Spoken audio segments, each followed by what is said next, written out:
In this video, we are working on the entire Eastern Cape Math Grade 12 2022 September prelim paper 1. So obviously, we know that this one is going to be quick and straight to the point.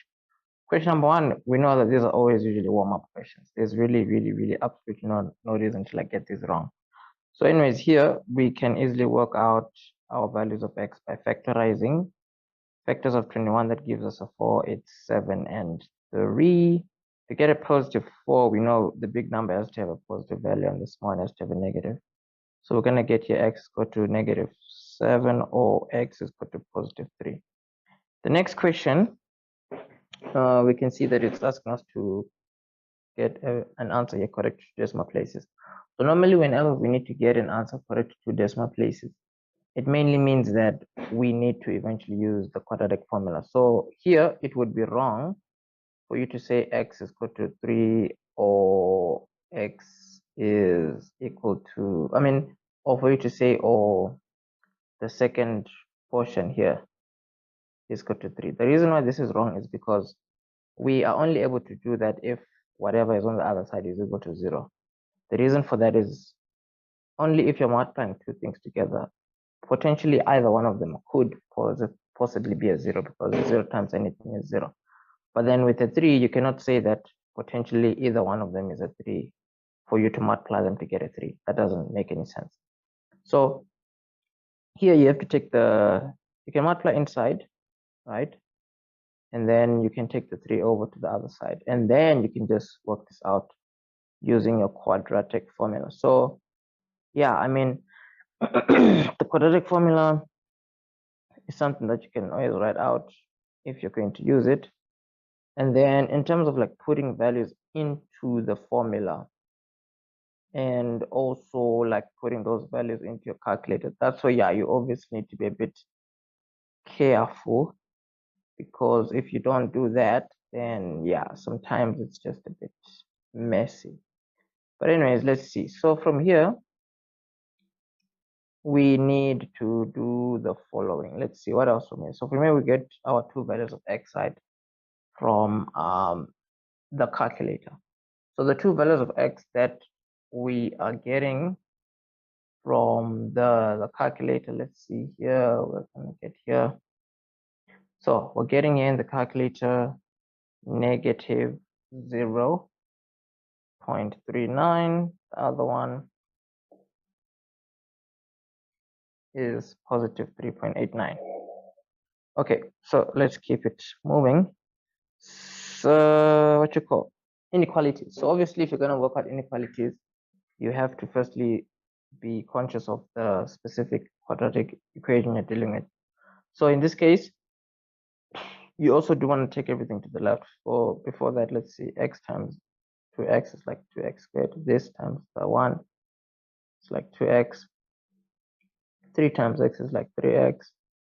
3 times 1 is like 3. The 6 goes over. And then what you have now is like terms, right? 2 plus 3 is 5. 3 minus 6 is like minus 3. So the big idea now is that this, we can now see, okay, fine, we're dealing with a smiling parabola. This smiling parabola, they're asking us where it's below 0. And we know it's below 0 here. You see, this is the part where the y values are below 0. You see, starting here from this x value to this x value. So this is where we need to find out what those two particular x values are, because we need this x value and we need this one, so that we can say the graph is below 0 starting from this x value ending at this other x value. So on my side, I don't even usually bother myself. I just use the quadratic formula. See, minus b plus minus b squared minus 4ac, the whole thing over 2a. So this b is a 5, right? Then you're going to have your 5 squared minus 4a.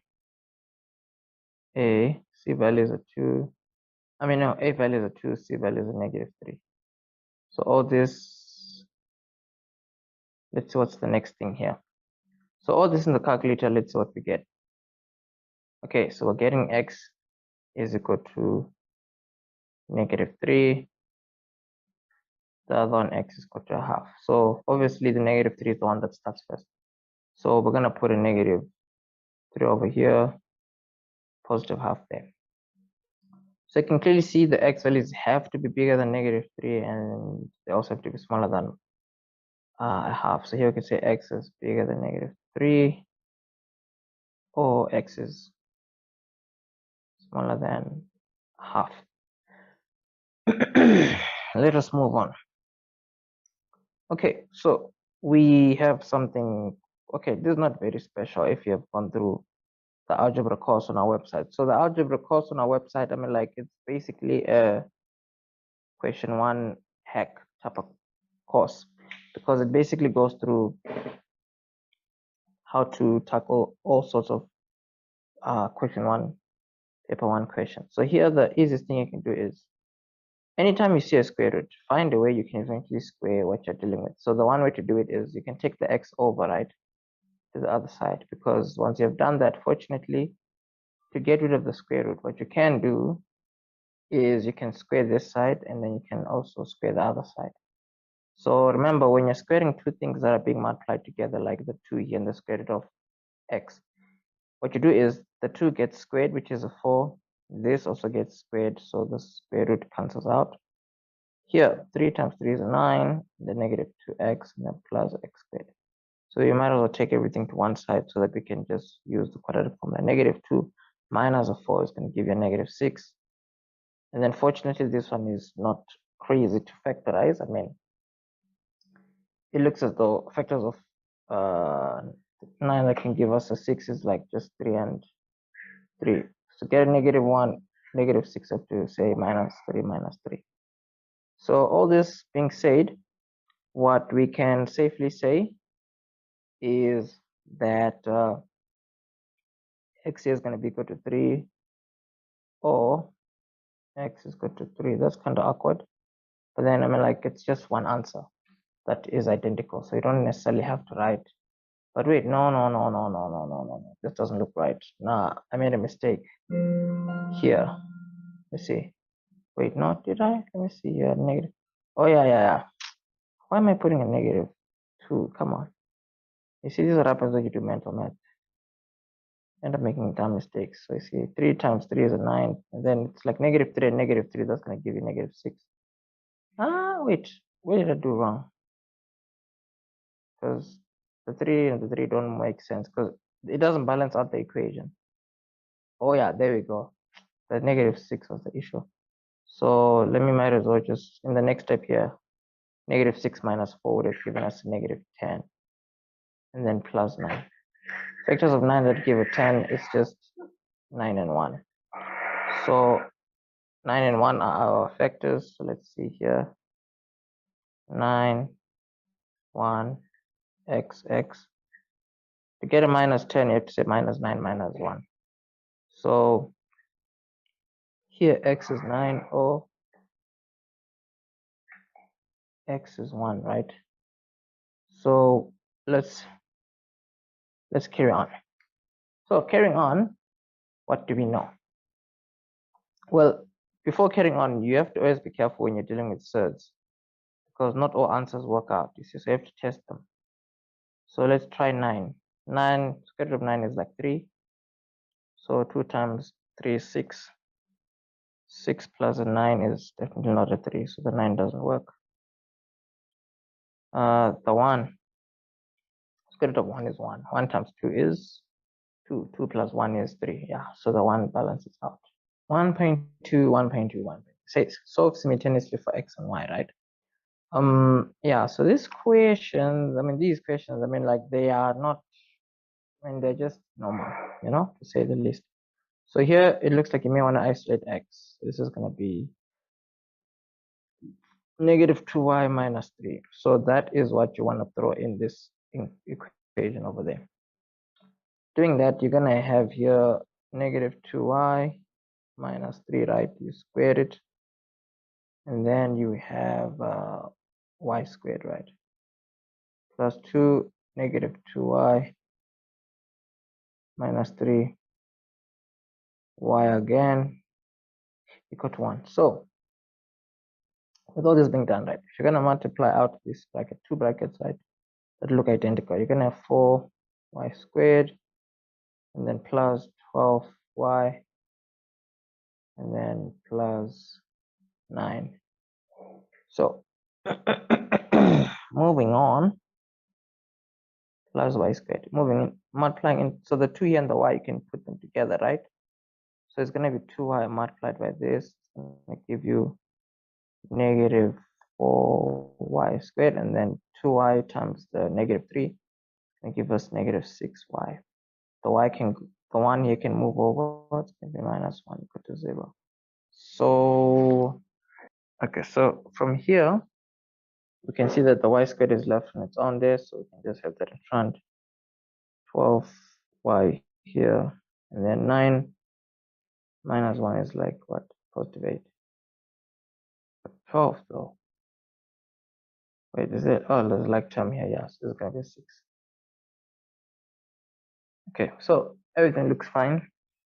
Factors of 8 are given. 6 is like 2 and 4. 2 and 4 plus and plus. This is like equal to 0. X minus 4 is equal to x equal to negative 4. And the other one, what about the other one? Other one is x is equal to negative 2. See, so since you have your x's, right? Wait, but it doesn't look right. Why does not look right? It just doesn't, bro. Like, cause negative plus, yeah, I mean, like, it does look fine. I mean, does it? 4 and 2, yeah, 4 and 2. Oh, that's for y. Yeah, I was getting confused here because I'm thinking, where did the x's come from now? And we cannot make that mistake since there is a variable named x already. Yeah, so there we go. Yeah, that's fine. So the x values, we can just use the small basic equation which we have, which is like what? Yeah, no, this equation. So this is our equation of one of our. Well, this is one of our equations, right? So we're gonna just throw y in this. It's like x negative 2. The y value is like negative 4, and then here x is equal to negative 2. Y value is like negative 4 minus 3 minus 3. This is like negative 8 minus 3 is like what? Yeah. Negative 8 minus 3. So it's like minus. Sure. Yeah. Never mind. Whichever way. What am I saying? Am I really about to like do mental math with this? Oh yeah. What was I saying? Negative 2 times negative 4. That's like 8. 8 times negative 3. That's already 24. Negative 24. And here, why did I put an equal to sign? I meant minus. So, wow. Negative 2, negative 4. So, negative what? What is the other one? So, negative 24 minus 2 is what we have. So, this is x, right? So, in terms of us getting our x values, let's see what we're going to get here. Yeah, this is definitely, I'm busy asking myself what is going on in this brain of mine, because things I'm writing, I'm like, wait, what? Like, wait, what? Where did I get that? No, so it's like negative 2 here times negative 4 minus 3. Yeah, that's a 5, bro. Why are you getting these answers? Sure. Even if I did it manually, bro, I should have at least gotten a 5 there. So here x is also equal to 1. So with 4.3, right, it is given that this, and this, okay, it is proven that these three expressions exist, right? Or it is proven that these three expressions exist. Now they said prove that w is equal to this for 4 marks. So the idea with questions like these is, I mean, there's always, well, obviously we may think some kind of a catch, and yeah, that's not a wrong way to think. Whatever we do, we can see that there are three expressions here. K, they basically has to go some way somehow. So what normally we can do here is, common ground, the 12. So you see here, K, 1 to the power of W, this is equal to 12. A 12 can be written as 3 times 4, right? The good news with that is that we have the number 3 and 4 over here. See, so we have this here as 3, we have this here as 4. So it means in our workings, wherever we're seeing here this 3 and this 4, we can put here K with 1 to the power of X multiplied by K with 1 to the power of Y. And then this is K to the power of 1 to the power of.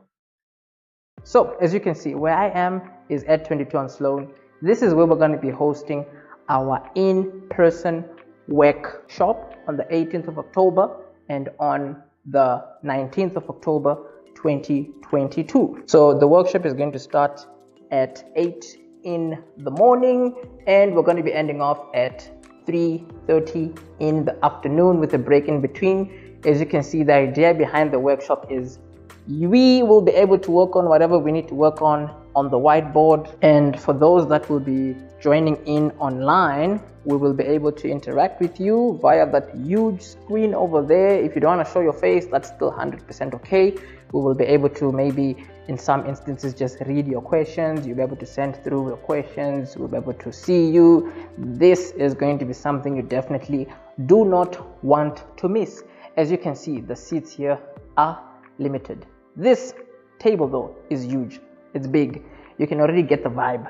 It is going to be electrifying. This is something you definitely do not want to miss. If you would like to sign up, the link for that is in the description. For you to be able to attend in person, that is going to cost you $999. If you would like to join in online via Zoom, that is going to be $399. The link to that is in the description. 1 over W. Now the fortunate thing is with this, you see the base is the same, so you can add the exponents. There you go, you can add the exponents. And then here your bases are the same on two sides of the equation, so you can just drop the bases. So here 1 over W is equal to 1 over X plus 1 over Y. W starts the D. Anyway, so let's see, we're gonna need to solve for W, right? The one way to do it is you can get an LCD, then just flip over everything. So what I mean is, see here, the LCD is technically can be equal to XY. So here we need to find a way of like, okay, well, that's not difficult to say. Let's just move this for now, right? So this is going to be times X over X times Y over Y. Now this is like XY. Is it XY? Yeah, XY plus XY over XY. Wait. This is, whoa, what am I doing? Bro. Seriously, the top is going to be Y plus X. At the bottom is going to be XY, 1 over W. The good news is this is a trick you always should know. If you didn't know it, you should know it now. And I'm about to mention it now, right? So if you have a fraction on the one side of the equation and you have a fraction on the other side of the equation, you can just flip them both over. W over 1 is going to be equal to XY over, let's even swap these around because you're plussing, right? And the signs in front of them are pluses. So that the reason for doing that is so that it looks just like what they have there. Yeah. Is it X plus Y? Yeah. X plus Y. And then there you go. There's your question. Question number 2, right? It says an arithmetic series has a common difference. Just yo, excuse me, I'm not even sure if I'm gonna remember to edit out that yawning. So, well, I am. Okay, never mind. Maybe I didn't. Oops, sorry. Wait, what? What's that episode?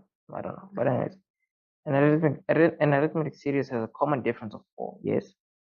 Then it says 3x minus 4 and 2x plus 8 are the fourth and seventh terms of the series, yes. So it's like what?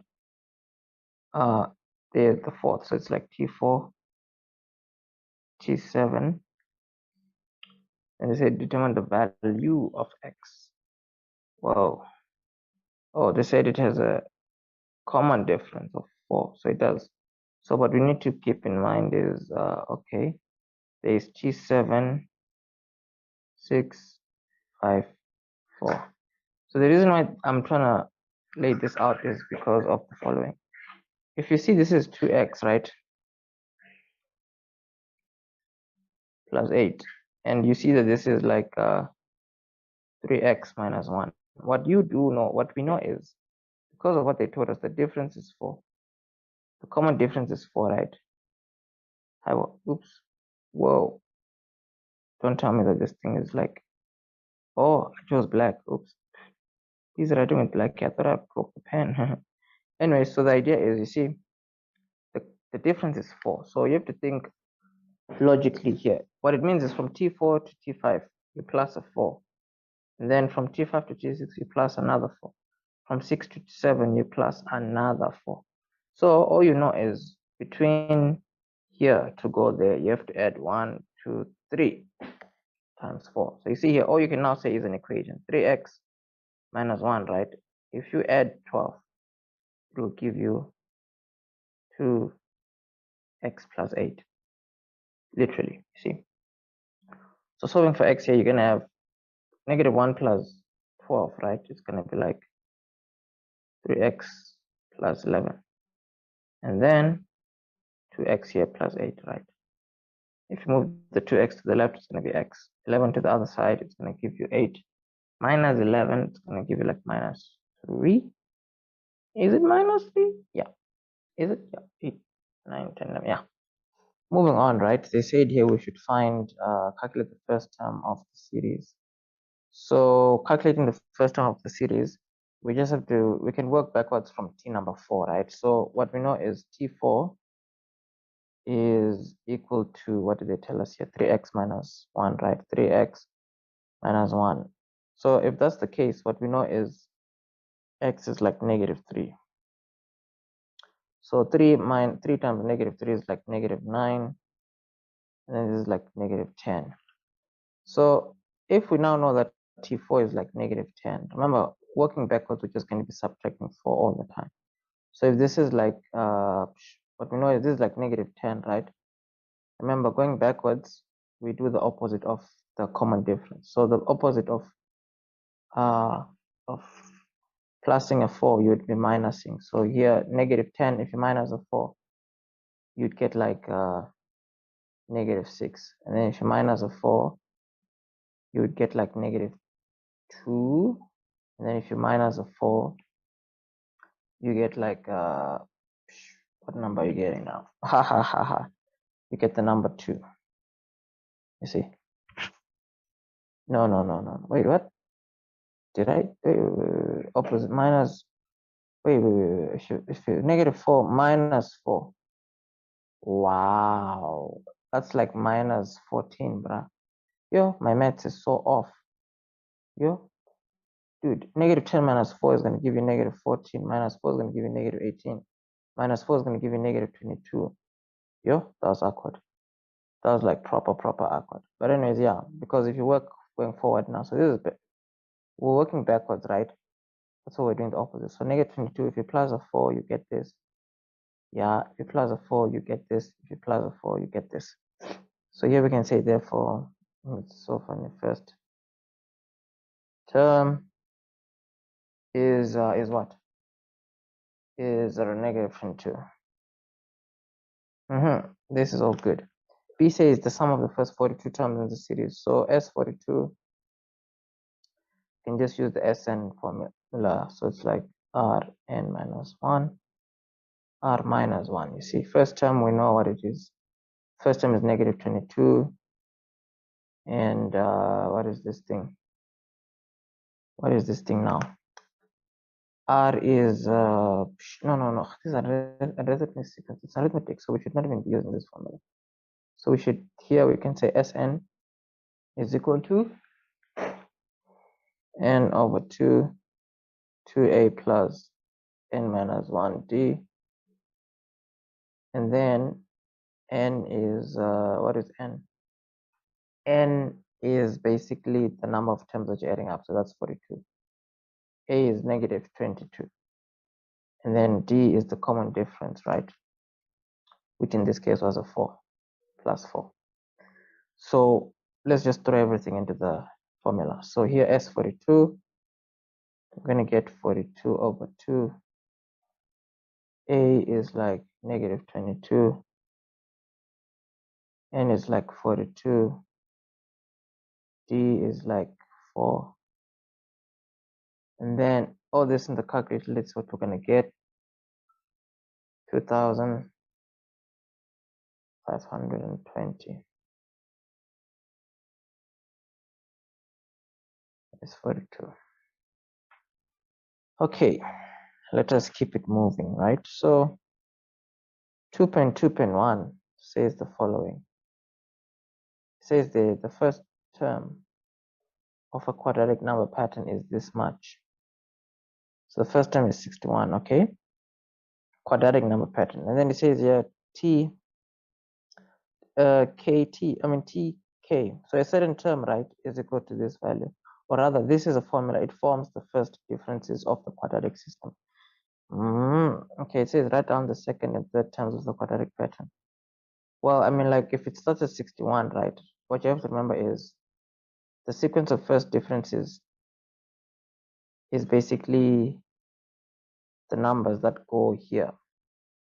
You see, the number that goes here, the number that goes here, and the number that goes here. So this is the sequence of first differences, because the second one is the one that has a common difference. Or rather, the second thing here would be, these pink ones would be the same, you see. But then these ones here, they are called the sequence, it's called the sequence of first differences.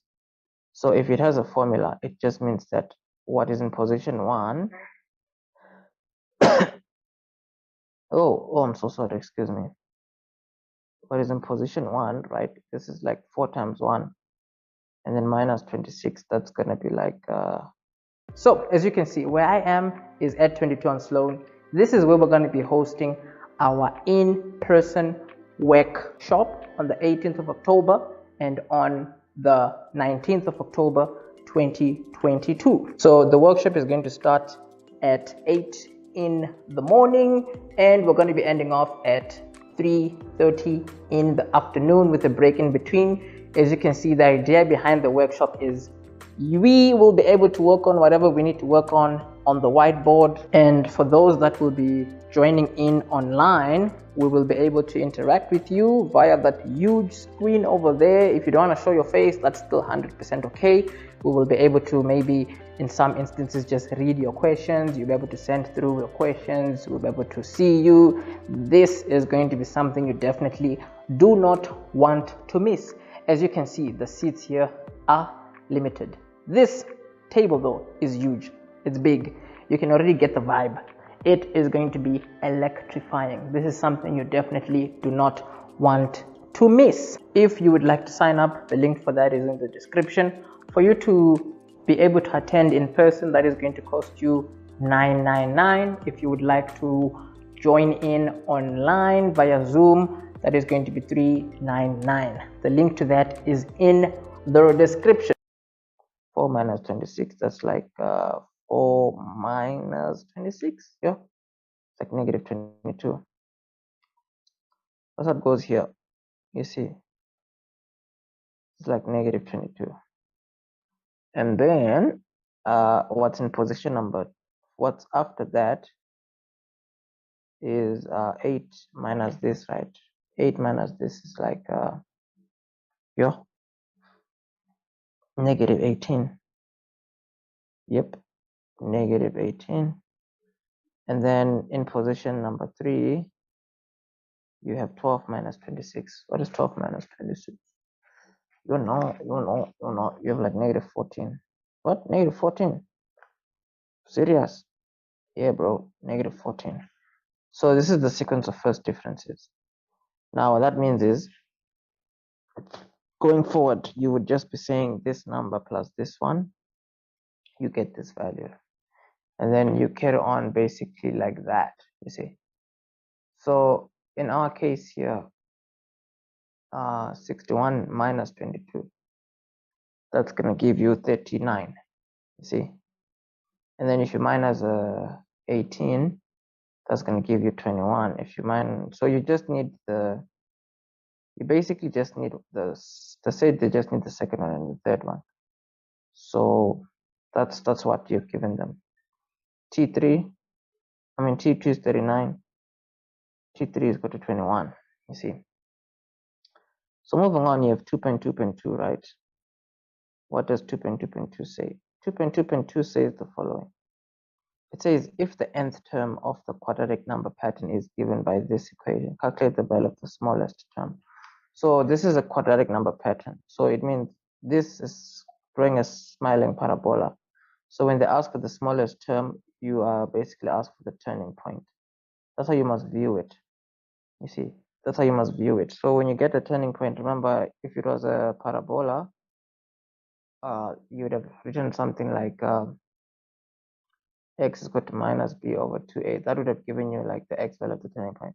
But we want something that's universal. So smallest refers to like minimum. And then remember, we've always said, if you're talking about anything that talks about getting the minimum of this or the minimum of that, then all you do is you need to take whatever equation you're given, you need to differentiate it once, and then you need to make it equal to 0. So that's basically stuff that you'll hear on things like the online courses. But apart from the online courses, I mean, let me just plug you, right? We have like in-person workshops, you see. So the in-person workshops basically taking place in October. They started like 8 in the morning. There's a break in the middle, and then they end off at like 3:30. You see, so currently there's a 2-day workshop that, well, the workshop basically takes place over 2 days. You see, where I mean between paper 1 and paper 2, they're basically spread out amongst those 2 days. Now the location for the in-person workshops, it's 22 on Sloan. The description will have more details, but to attend in person, it's just 999. To attend online, it's just 399. So you see, to attend in person for all those hours, it's just 999, and then to attend online to follow along, it's just 399. Now the idea is, if you sign up for any of these, you automatically get access to all the online courses on our website. So this is the address, right, in Newton Sloan. It's 22 on Sloan. It's in Bryanston, Centon.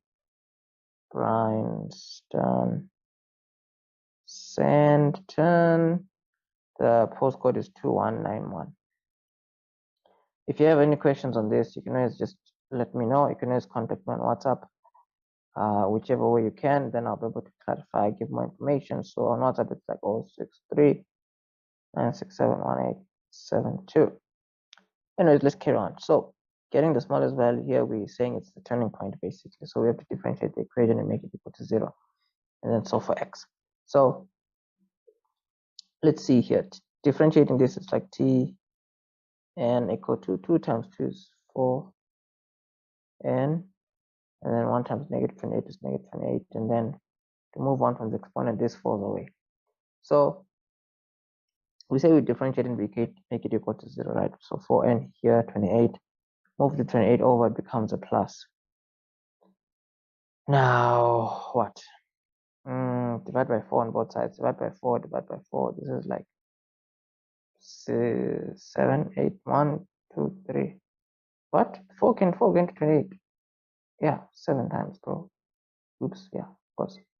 So n is a 7. And that's the smallest number. You see? Therefore, smallest. They ask for what? The smallest value. Therefore, the smallest value is at position 4. So let me write this a bit better, bro. Come on. Therefore, smallest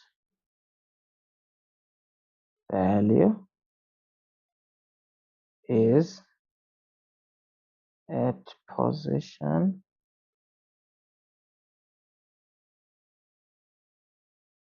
4. No, 7 they said. Is at position 7. Okay, so moving onwards. We have 2.2.3, right?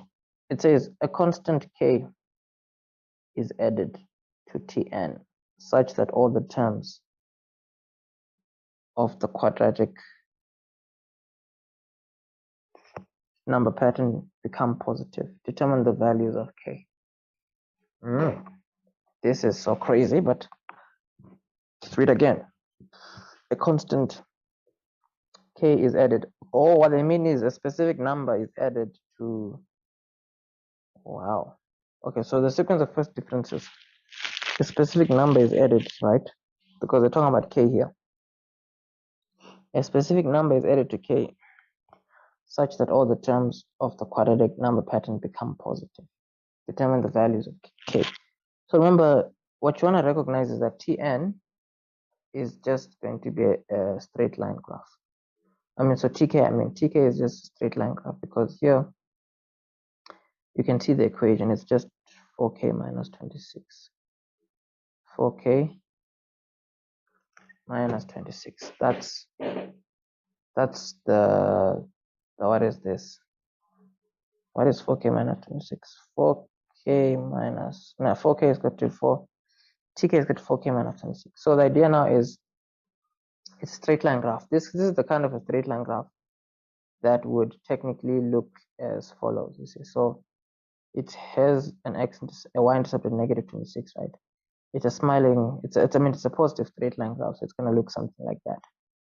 So the idea is you wanna think of this as, you see, k represents the x-axis, and then k represents the y-axis. That's all this is, you see, because if you want to look at it like a straight line equation, it's just like y is equal to mx plus c. So, or let's just say it's just the same as like saying y is equal to 4x minus 26, like that, you see. So with all that being said, right, we need to be conscious of what it is that we are doing. So if they're saying constant value of k needs to be added such that the terms of the quadratic number pattern become positive. So k is going to be affecting the gradient basically. So if k is affecting the gradient, then wow, yeah, here we have to just think logically, because if they're saying that all the terms become positive, so they're talking about this becoming positive. So for this, talking about y values becoming positive. So if the y values are becoming positive and k is the one that affects that, yeah, this question is, it needs you to think. A constant k is added to Tn. Oh, Tn, but Tn would not, I think Tn would be representing, oh wait, are we still talking about the same thing? Oh, I'm literally thinking of 2.2. Okay, this is the Tn they're talking about. A certain numbers. Oh man, I'm so lost, but I'm found now. It says the nth term of the quadratic is given by this. Oh, so they're now asking a constant value of k is added to Tn such that all the values are positive. Oh yeah. So that's easy, because now remember this is a parabola, right? So the way it is, it might have like x-intercepts or intercepts rather, but the thing is, for it to not have intercepts anymore, it needs to be above the x-axis. Now, for it to be above the x-axis, we need to figure out what the y value of the turning point is originally. Because originally, what you're dealing with is something like this. You see, it has a specific turning point over there. The x value here, what we know is the x value is a 7. you see. But then the y value is what we now need to know, because as long as we know the y value there, what we do know is if you move it upwards a certain amount of units, the graph will always have positive y values, meaning it will always have a tn value that's a positive. So firstly, let's find the y value of the turning point. Clearly, all we need is to put in the 7 into the equation of our parabola. So all this, you're watching it, this was just all so far-fetched, like seriously. But anyways, let's see. Tn rather, they said it is equal to 2n squared, and then they said it is equal to minus 28n, and then they said it is equal to n plus 87. Now this is like a 7 squared 87, yeah. So let's see what this gives us in the calculator, see, because why not, right? Why not? So let's see here, calculator. Where's my calculator actually? Yeah, ne? I am literally going through some math, but my calculator is not anywhere close to me. Yo, that is not being brave, people. That is just being arrogant, because now you see I need it. And now I'm busy looking here. Where's the calculator? Where's the calculator? Whereas if I just had it close, I wouldn't be having this problem. Like, wow, it's gone.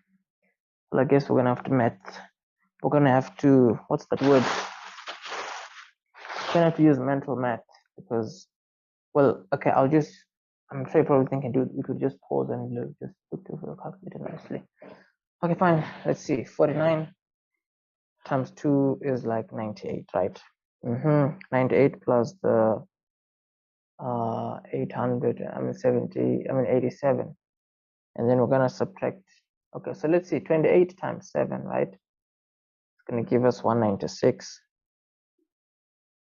and then this plus this, it's like what? 49 times 2, right? It's gonna be 98. 98 plus 87 is gonna give us 185.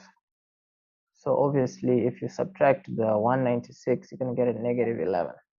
So negative 11. That's quite interesting, because we would at least be expecting some kind of a positive number. Oh no. We are expecting a negative value, because this is telling us that the y value of the turning point is negative 11. So what you now know is, if the y value is at negative 11, what you need to do is, for you to only have now positive values, you need to move it upwards at least 11 units. So the value of k, right, needs to be anything above 11, because k is what you add to your expression for it to have positive numbers everywhere. So here we can say, therefore, k has to be bigger than positive 11. The reason why it has to be bigger than positive 11 is because moving upwards, it's like adding values. So if you add 11 values, then you'd have moved it 11 times going up. If you add more than 11, then it'll move up more than 11, you see. So question number 3 is one of those questions, right? It says, given that P is equal to this is basically 0.777 going onwards. It says, write down P as a geometric series. Geometric series? What? These guys are seriously not serious. Oh, okay. Okay, now I think I understand. So writing this as a geometric series, what you can keep in mind is how you see here, this is 0.7 and another one and another one. So what you can think to yourself is the kind of a sequence you would have, right? It would need to start with like 0.7, but then the next term it would need to have another 7 here, right? So you need to add 0.07. So as you can see, where I am is at 22 on Sloan. This is where we're going to be hosting our in-person workshop on the 18th of October and on the 19th of October 2022. So the workshop is going to start at 8 in the morning and we're going to be ending off at 3:30 in the afternoon with a break in between. As you can see, the idea behind the workshop is we will be able to work on whatever we need to work on the whiteboard, and for those that will be joining in online, we will be able to interact with you via that huge screen over there. If you don't want to show your face, that's still 100% okay. We will be able to maybe in some instances just read your questions. You'll be able to send through your questions. We'll be able to see you. This is going to be something you definitely do not want to miss. As you can see, the seats here are limited. This table though is huge. It's big. You can already get the vibe. It is going to be electrifying. This is something you definitely do not want to miss. If you would like to sign up, the link for that is in the description. For you to be able to attend in person, that is going to cost you $9.99. If you would like to join in online via Zoom, that is going to be $3.99. The link to that is in the description. And then for it to have another 7 there, then you'd need to add 0.007. If you have to add another 7, if you end up having another 7 here, then you'd have added 0.0007 going onwards this here. So this is your sequence. It starts with this number going on and on and on. And the next one says represent the series in sigma notation. Really? So in sigma notation, you know that this is the symbol. At the top, you know that this is where you end off. At the bottom, this is where you start off. So the thing now is, here you have the formula for Euler. So with that being said, right, the formula, what is the formula going to be? Well, it's Tn got to AR n minus 1. Now the idea is the value of A is your first term, right? 0.7. R is just this divided by this. Let's get a value of R. Value of R is going to be 0.07 divided by 0.7. So with that in our calculator, it's just 0.1. So if R is a 0.1, N is just N, because you're trying to get the general term, right? So we know what to put here. In terms of adding up values, we're going to start from 1 going all the way to, but in this case, this is recurring, right? So it goes on forever. So it has to be sum to infinity. So let's see what we then need to put here. So here we're going to put a sigma symbol, goes to infinity, starts when n is a 1. Let's see here.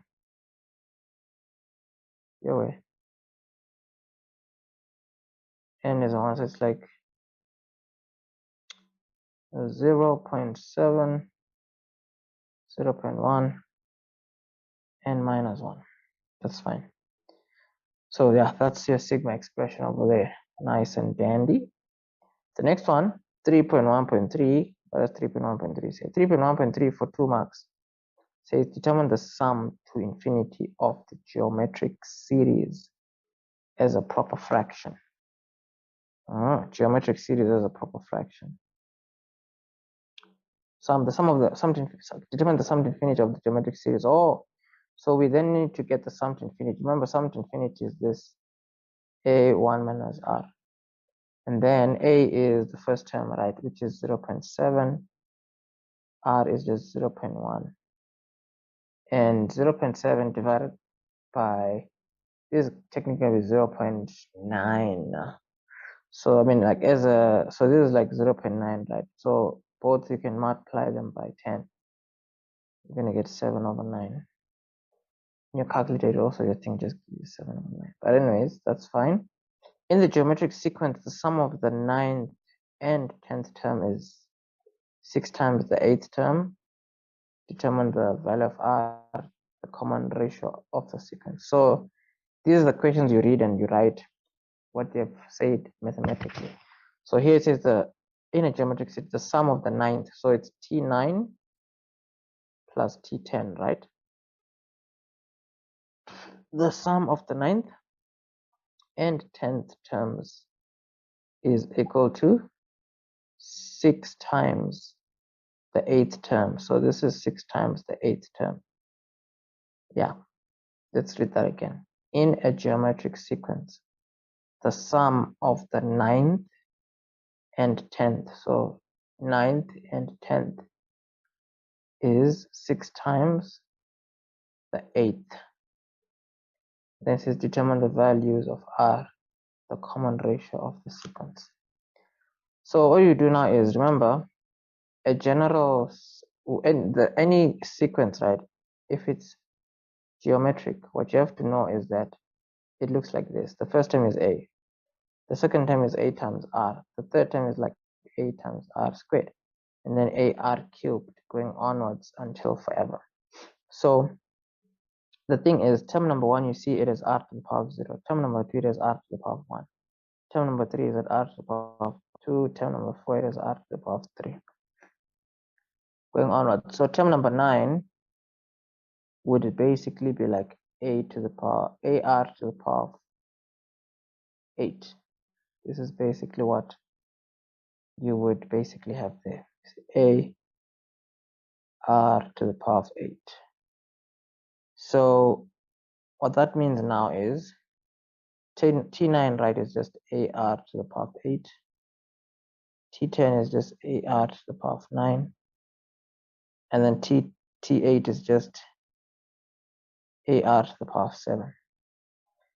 Now, what that does is, this is like one, now here, if you're going to solve for A and R simultaneously, yeah, you can see here it's just a bit of a problem. So here you have to think strategically. And the one strategy is to take out a common factor, which is AR to the power of 7, you see. Then here you're going to have R. Here you're going to have AR. No. It's going to have R squared. And then you have your 6 AR to the power of 7, of which you can just divide both sides by that. That. And then here, this is going to cancel out. And then here you're going to have R plus R squared equal to 6. Everything on one side, you're going to have R squared plus R minus 6 equal to 0. So factors of 6 that give a 1, it's like 3 and 2. You see, 3, 2, R and R. So to get what? To get what?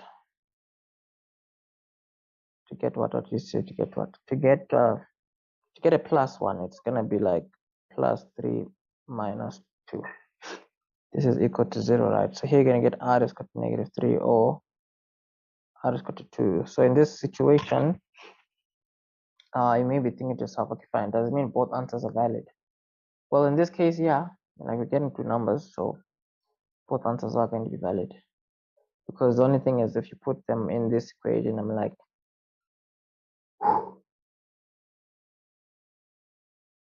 you don't have the first term, but what you have gotten now is fine. So let's just keep it moving to question number. We're moving on to question number 4 now. Okay, so question number 4. Question number 4 is quite interesting. The reason why question number 4 is interesting, why? Wait, I didn't even see the question. Oh, I'm looking at this format and I'm like, It says in the diagram below, the graph of the hyperbolic function, this where k is a constant, is drawn. Then it says A and B are the points, where A and B are the x-intercept and y-intercept of F respectively. The vertical asymptote goes through the vertical asymptote goes through the axis at 3. Yes, this is going through there at 3. A is this point here, okay. So determine the value of P. P is like, well, P will, one or the other, always represent the x asymptote. So you don't overthink P, because P is just straightforward. So P in this case, because it's a plus 3 here, it's going to be a minus 3 on the equation. I mean, it's going to be minus 3 on the equation, since it is, what you may call positive what? since it is a positive on the image, it's going to be a negative on the since it's a positive on the image, it's going to be a negative in the equation. So for 4.1, let's see what 4.1 looks like. I mean 4.2 rather, calculate the value of k. So calculating k, we can just put in the coordinates in our equation. So when I say put in the coordinates in our equation, I just mean like we have p already, you know. So if we have p, we might as well throw what you may call everything else that we have. So here, if you see x value is 1, y value is 0, so this is like x and y, right? If you throw that in this equation, y is going to be 0, and then you have x plus k. What is k now? Oh, that's what we're looking for. And then the other one here, it's like p, right? So p, we got it to be minus 3. So I mean, like the way it's laid out now, you may be thinking to yourself, bro, oh, x is a 1, so put a 1 and a 1 there, 1 and 1. So this is going to be 1 plus k, right? The 1 minus 3 is going to be minus 2 equal to 0. So if you times by minus 2 on both sides here, times by negative 2, times by negative 2, this is like what? This is like 0 equal to 1 plus k. So here k is equal to negative 1. Okay, 4.3 says the following. 4.3 says calculate the coordinates of B. So calculating the coordinates of B, it is the y-intercept. B is the y-intercept. So since B is the y-intercept, it means that, what did it mean? Yeah, it just means that B is the y-intercept. So we can just make x a 0 to get B. So in the equation of our graph, the only thing now is with this kind of a setup, you don't even need to worry about the format, because I mean the format can still get you what you want. See, so the format though, the equation is what? F of x.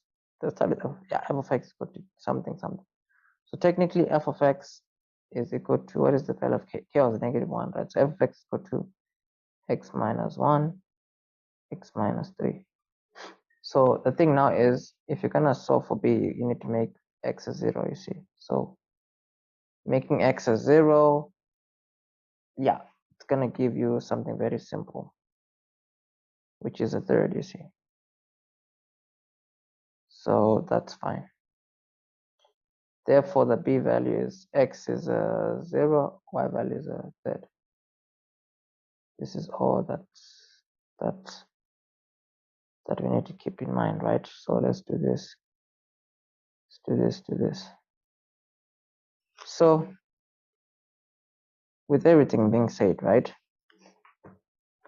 4.4 says determine the values of x for which this is smaller or equal to 0. So yeah, with questions like these, the one thing I've always said is you need to know what these expressions mean, you see. So yeah, determine the values of x for which x times f of x is smaller or equal to 0. So x represents x values, y represents y values. I mean, x represents x values, f of x represents y. So they're talking about the equation of f, right? So they're basically asking you, if you multiply out these two things, where will you be getting a number that is smaller or equal to 0? So if you think of it nicely, when you multiply two things together, right? One thing multiplied another thing. The only way you're gonna get a number smaller than 0 is if one of them is a plus while the other one is a minus, or if one of them is a minus while the other one is a plus, you see. So with that being said, right? With that being said, all we need is, let's color code our sketch, you see. So color coding our sketch, we have to be careful. So color coding our sketch, what we do have here, or let me use blue and red because it's like, you know, classic. So red, we're gonna put negative, let's put negative. So remember, we're dealing with x values and we're dealing with y values. So let's color code where we have negative x values. Negative x values is here. And then let's color code where we have negative y values. Negative y values is here. Okay, fine. Let's deal with the positives. Where we have positive x values, it's over here. And then where we have positive y values, it's over here. And then obviously over there. Yeah. So as you can see, where I am is at 22 on Sloan. This is where we're going to be hosting our in-person workshop on the 18th of October and on the 19th of October 2022. So the workshop is going to start at 8 in the morning and we're going to be ending off at 3:30 in the afternoon with a break in between. As you can see, the idea behind the workshop is we will be able to work on whatever we need to work on the whiteboard, and for those that will be joining in online, we will be able to interact with you via that huge screen over there. If you don't want to show your face, that's still 100% okay. We will be able to maybe in some instances just read your questions. You'll be able to send through your questions. We'll be able to see you. This is going to be something you definitely do not want to miss. As you can see, the seats here are limited. This table though is huge. It's big. You can already get the vibe. It is going to be electrifying. This is something you definitely do not want to miss. If you would like to sign up, the link for that is in the description. For you to be able to attend in person, that is going to cost you $9.99. If you would like to join in online via Zoom, that is going to be $3.99. The link to that is in the description. You literally want cases where the stuff is like mixed up or swapped around, where you have 1 plus 1 negative. So in a situation like that, you can see here, we want a situation where we have a positive x value while having a negative y value. We want to also have cases where we have negative x value while we're having positive y values. So the only scenario where we at least have something that qualifies for our answer is from 0 going to negative. It's from 0 to negative infinity, and it is from 1 to 3. You see, from 1 to 3, you can see you have these negative y values, and then you also have this positive x value.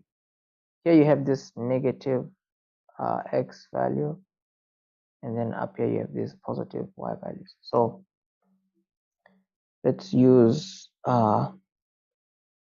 that. So with everything that I have been talking about, right? The one big idea is the following. So the one big idea that we need to keep in mind now is if you're going to give your answers, you're going to need to say x is smaller, or in this case you can say smaller or equal to 0, and then here you can say x is bigger than 1, bigger or equal to 1, and then x is smaller or equal to 3. The reason we're adding this equal to and this equal to and this equal to is because specifically at 0 there is an x value of 0, so anything times 0 is a 0.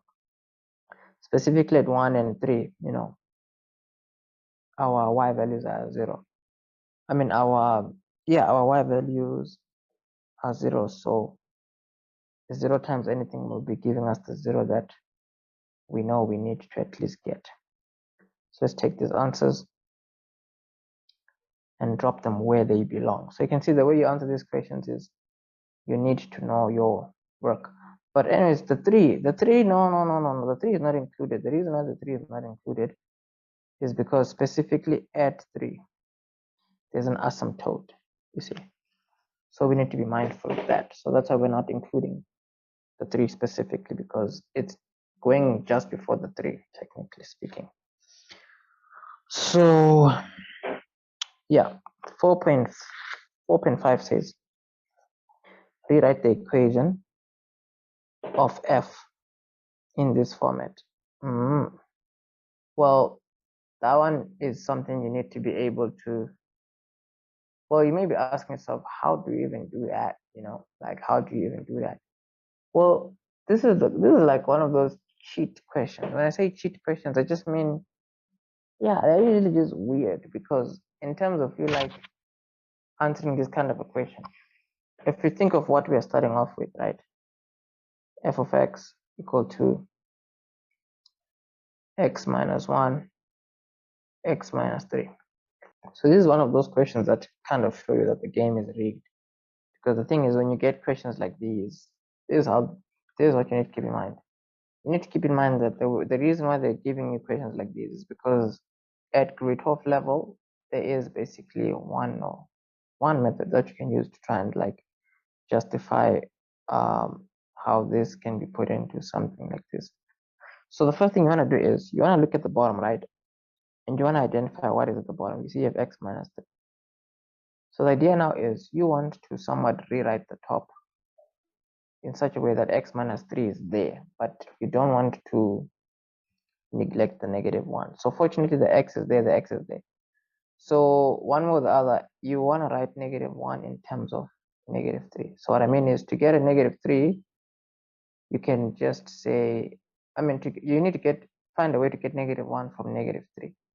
So to get positive 1, to get negative 1 from what you call negative 3, you have to plus a 2. So what happens is, for the top, you want to rewrite it in such a way that you have at least whatever you have at the bottom here, you also want to have it at the top, because when they do ask you questions like these, 99.999% of the time, your value of q is a 1. So it's already something you'd be thinking of. And you'd be saying to yourself, okay, fine, for me to end up with this, I need to at least start with like 2 terms, where 1 eventually like becomes whatever this value is, which is, as we said, a 1. So what you do is, at the top, you write it as x minus 3, right? Put together in some brackets. And then here you have to minus a 1. Oh, no, plus a 2, actually. The reason for plusing a 2 there is because this is the one where you will end up with the minus 1 that you have there. You see, because if you plus a 2, negative 3 plus a 2 will give you this negative 1 over there. So the bottom part, you're going to get x minus 3. So if you're going to get x minus 3, let's see, so it's like negative 3 plus 2. So negative 3 plus 2 is like negative 1. So x minus 1, x minus 3. No. You can see it goes there, so you're fine. So what you then do now is you want to split these up. You want to split it up. Remember, it's like 2 terms. You want to view this orange one as like one term, and the other one as another term. So you're going to have here f of x is going to be equal to x minus 3. And this is like 2 over x minus 3. So the big idea here is this you can write first. You see 2 and x minus 3. This over this is just going to give you a 1. That's f of x. So if you have gotten your f of x, then how many marks? They're only offering 2 marks. So you can see why they're only offering 2 marks. The reason why they're offering 2 marks is because firstly, they don't want you to lose out on too many marks for one question. Secondly, they know that you're not going to do a lot of crazy stuff, because the method is roughly always the same. Question number 5. Okay, question number 5. Question number 5 says, given the function f of x is equal to negative 3 to the power of x plus 1. So in a situation like that, right, you need to be careful. When I say careful, I just mean, it's an exponential graph. Okay, there's really not much to be careful about. Just get your marks, actually. So we're given this equation, then it says write down, or it says draw the graph of f, right, in your answer book. Okay, clearly show the intercepts with the x's as well as the asymptote of the graph. Oh, this is not so bad, because it's not so bad. So your Cartesian plane just look something like that. Now the thing with an exponential graph is the asymptote is something we can always see first. So at +1 here, right? That's like somewhere here, +1. And then what we do know is because it's a -3 here, it means as your x values are getting higher and higher and higher and higher and higher. Remember, this is what any exponent here, if it's a positive number, right, it's going to be making the value here go bigger and bigger and bigger and bigger. But then the moment you put a minus here, it's just showing you that whatever this is, if you put a minus there, you will just be getting a lot of negative y values. So our graph, okay, actually, you can just get an x-intercept and a y-intercept if possible. So in this case, we do see that it's potentially going to have both. Well, it is, but let's just see. Your x-intercept, you make y as 0, right? So you'd have said y is equal to -3x plus 1. The -3x would have gone over, and then this is what you have, right? And then your bases are the same, so it's like 3 to the power of x, 3 to the power of 0.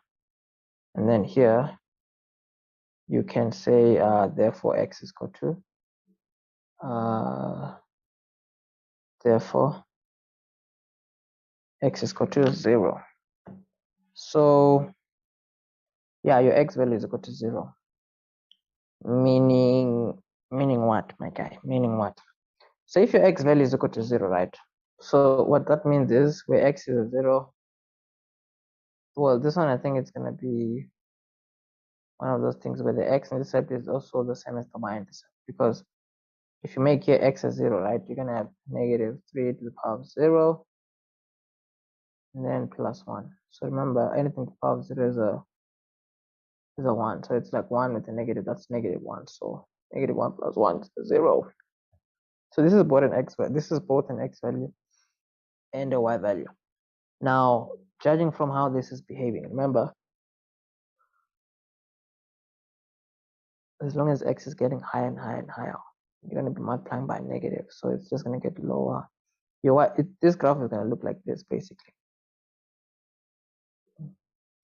You see, because one way or the other,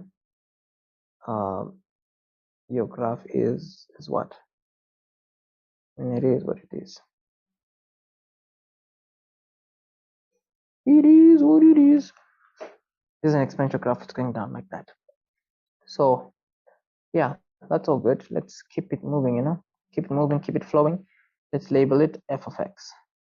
So yeah, we've labeled it and we can keep moving forward now.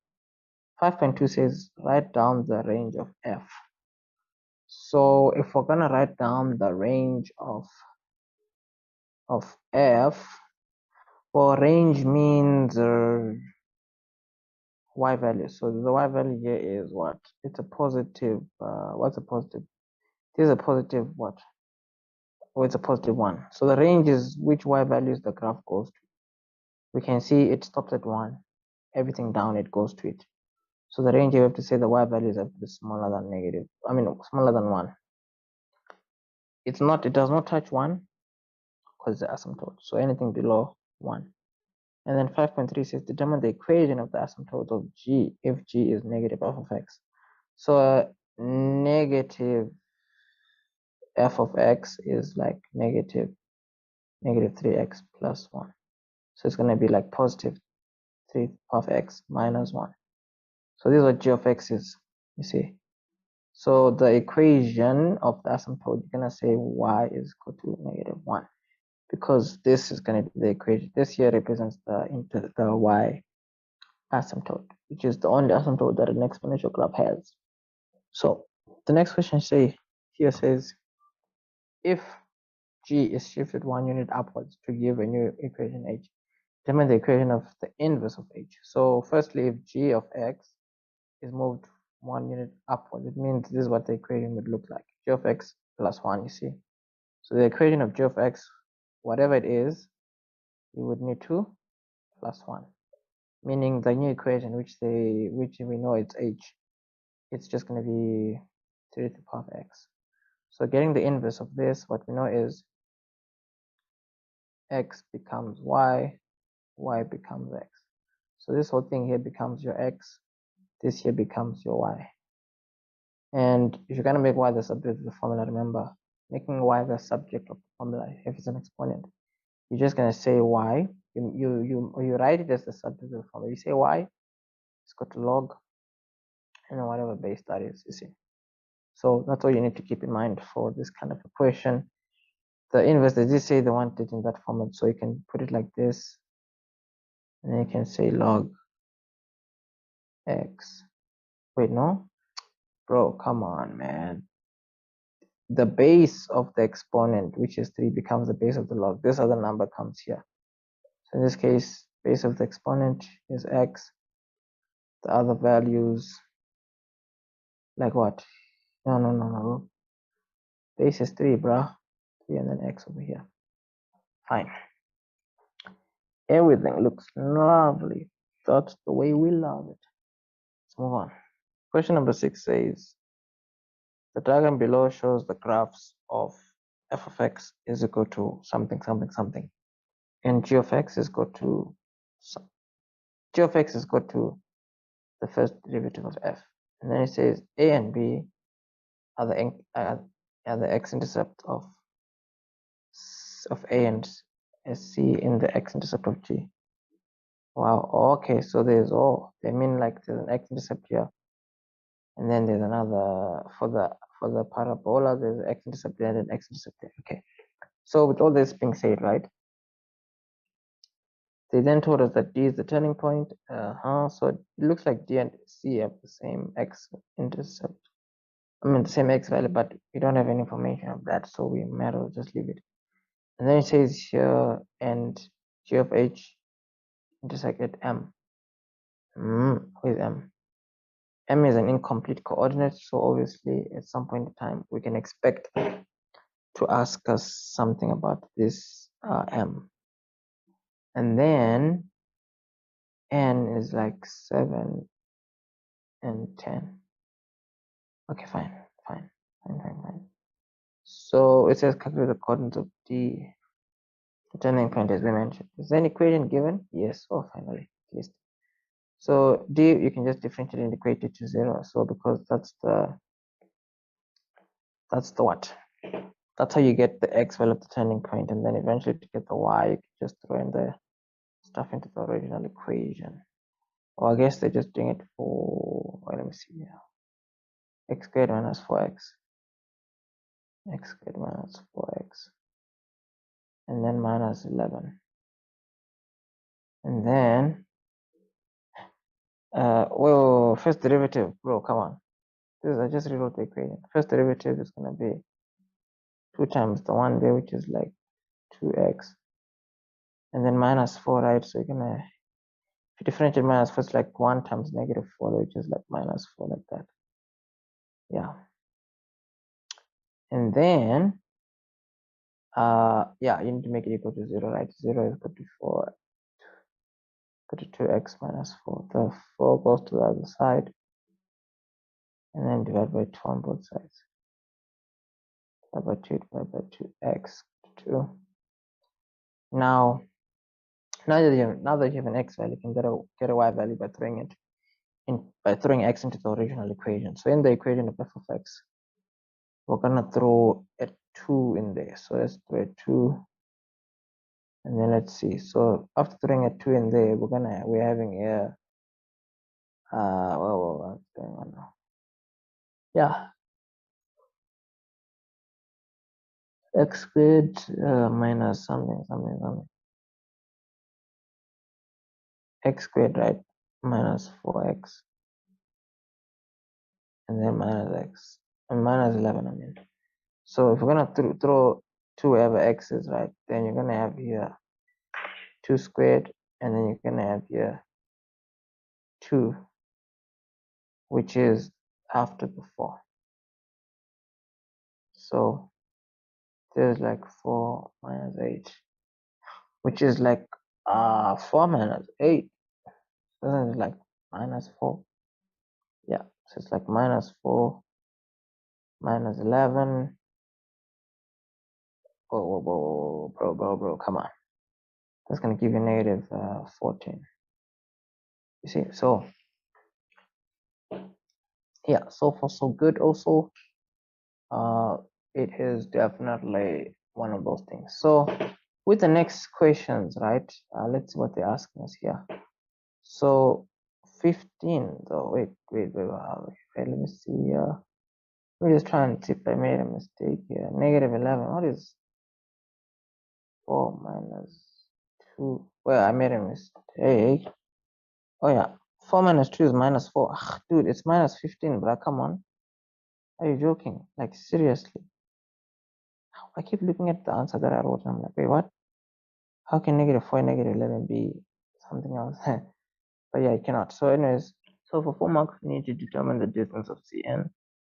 So the big idea about Cn, as I mentioned, when did I mention? Whichever way. So with Cn, we can see that C is a point on the straight line, and then N is a point on the parabola. So with the straight line, the unfortunate thing is we don't have any pieces of information. But I mean, we actually, wait a minute, I actually don't even think I should make this complicated when it's really not, because these two graphs, they intersect at N and at M. So if we're gonna get the distance of Cn, we might as well get, it looks like we can get T first. What is this thing here? Is this a T? It's a T. We can get T because I mean, like, we have the equation of the parabola anyways. So we can get T. The reason for that is we can just get the equation of the straight line, find out what C is, and then use the distance formula to get Cn. So I don't think that's a big deal. So let's get T. So in the equation of the parabola, let's see what the y value is, where x is a negative 1, you see. So we have negative 1 there, squared, minus 4, negative 1 over there, and then we have here negative 11, right?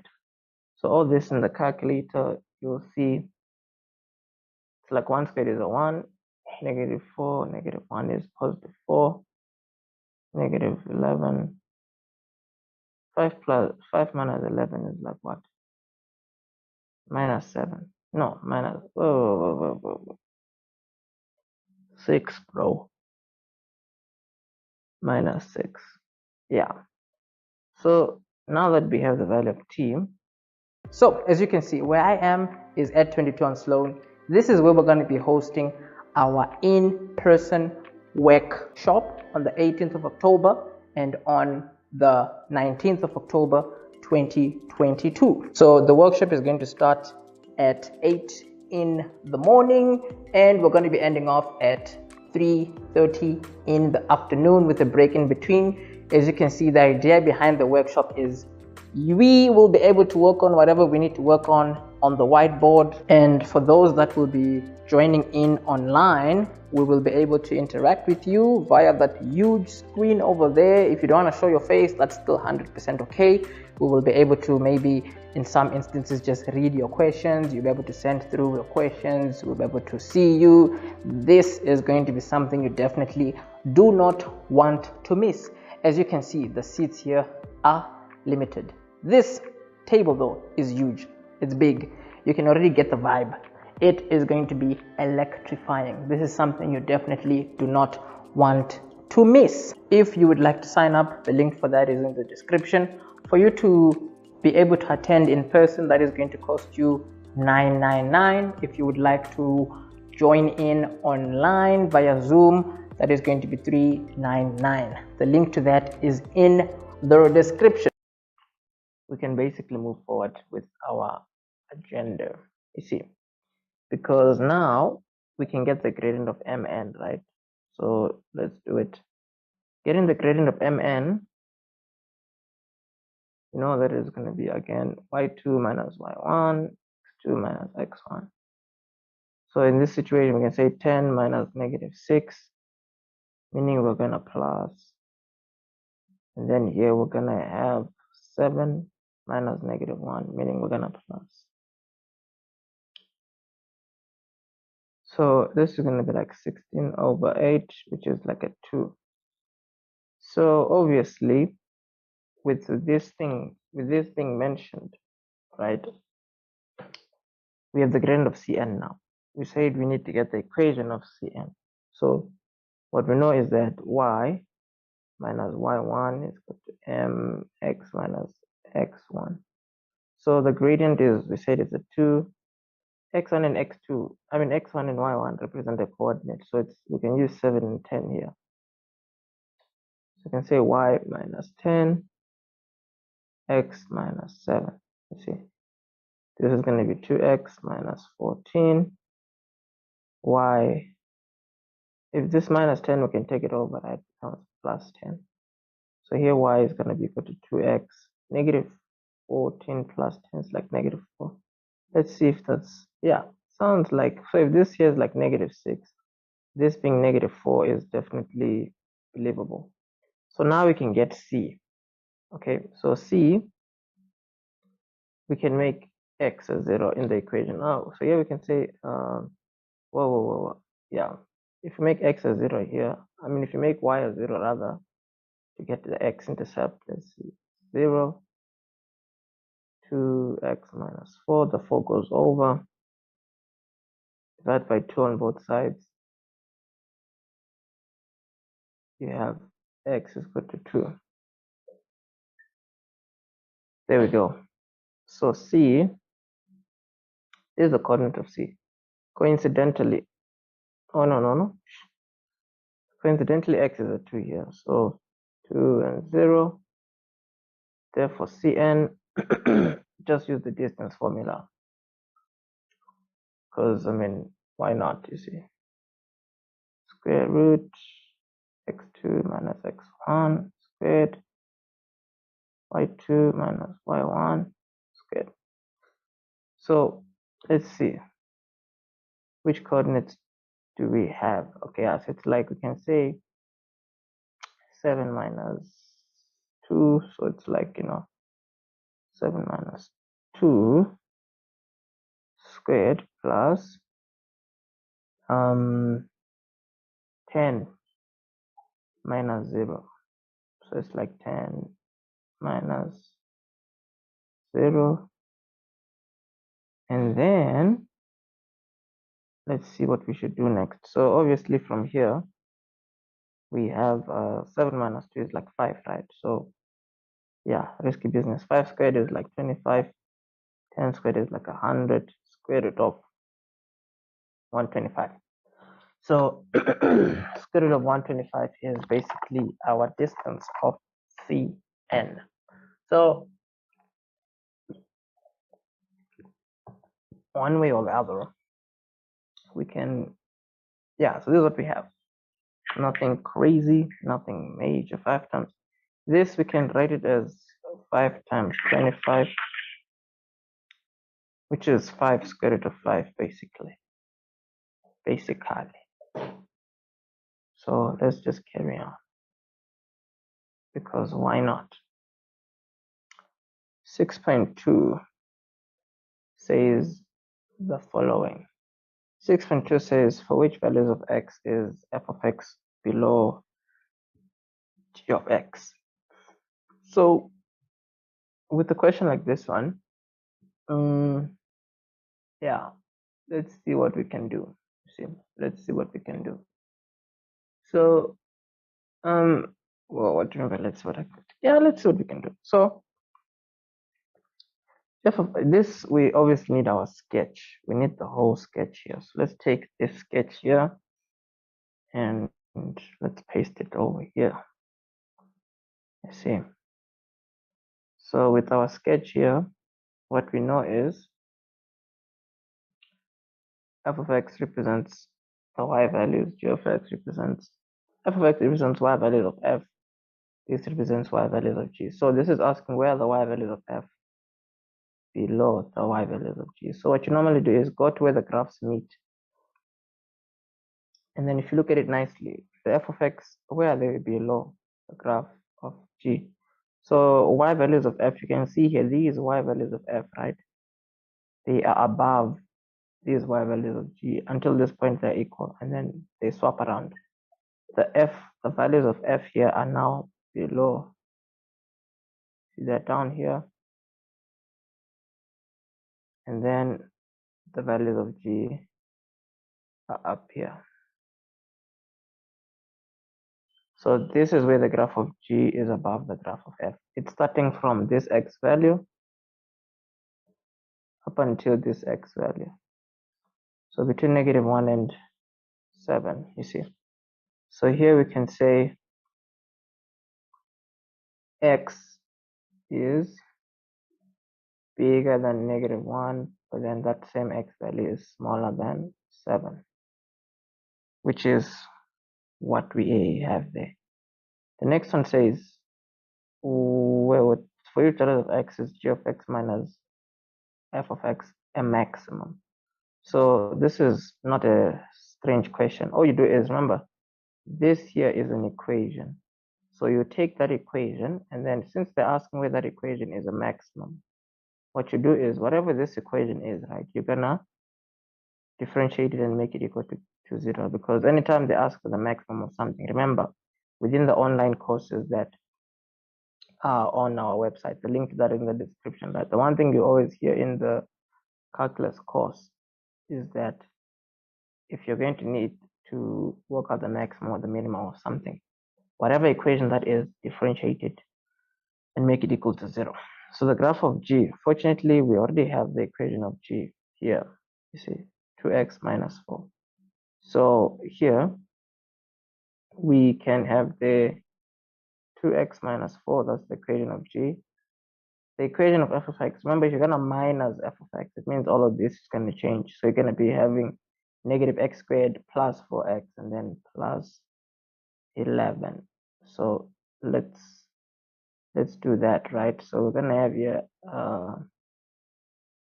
plus negative, so we're minusing f of x, so minus x squared, and then it's going to be plus 4x and plus 11. So let's write that out, plus 4x plus 11. So this is the equation we're dealing with, right? So they're asking where is it a maximum. So what you do is you can simplify the equation first. So you see negative x squared, 4 plus 2 is a 6, and then 11 minus 4 is like 7. 7. So now you can differentiate this equation. So here you can label this, this equation, what can you give it? You can just, what you do know is when you differentiate this equation, you can put d over dx, right? And then you can say 2 times the negative there is -2, and then x, then plus 6. So making it equal to 0, it's going to be -2x plus 6. The -2 goes over, so you're going to have here, divide both sides by 2. There you go. So with this being said, right, let's see what we need to do next. So 6.2.1, we did that. So all this is all nice and dandy. So we can move on to the next question. Question number 7. It's a 2-mark question. It says, Cornel bought an ice cream machine that depreciated at 17% per annum on the reducing balance method. The value of the machine depreciated to a book value of 27,000 over a period of 4 years. What was the original price? So if we're talking about something depreciating and they said reducing balance, this is the reducing balance formula. You see, this is something we should all know. So the percentage, we already have it. The figure after the 4 years, we already have it. So original figure is P. See? So whatever P is what we're looking for. So let's work out a value of P. So here, if you're gonna isolate P here, like we're going to divide by 1 plus I to the power of n. Divide this side by 1 plus I to the power of n. And then that's what P is, right? P A 1 plus I to the power of n. So A is 27,000. So it's like 27,763, right? 0.12. And then let's see, interest. What is interest now? Interest 17% per annum, right? So here you can even just say 0.17 because divided by 100, that's what you're going to have. Or you can just say 17%. Just don't forget the symbol. So because it's over a period of 4 years, they didn't say anything about compounded monthly. So it says per annum. So put a 4 there. Let's see what P is going to be. P, so in the calculator, our value of P here, this is, what are we getting in this calculator? Well, this answer is looking very nice because at the same time, well, yeah. So this with what we have now, right? Let me see here. Oh, wait. I put a plus. Busy making a mistake here. Because that's why I'm like, no, this answer looks so weird. Yeah, oopsie, the typo there. Yeah, so now this is giving us 58,500. 7.2 says, after completing his studies, Lubabalo decides to save money to buy himself a car for cash. He wants to save 300,000 by making equal monthly deposits into a savings account that pays interest at 8.6% per annum compounded monthly over a period of 7 years. How much must he deposit per month if he wants to achieve this goal? So it's a normal monthly installment question, this one. So we don't need to overthink it. Otherwise, we're just going to be doing ourselves an injustice. So solving for x here, which is the monthly value, we can just isolate x here. So we can multiply by I there, multiply by I. Meaning we're going to have fi. So this cancels that. And then this like x 1 plus I to the power of n minus 1. And then divide everything by the big bracket. So that's what we're going to get here. 1 plus I. Let's see what we get here. Yeah, ne?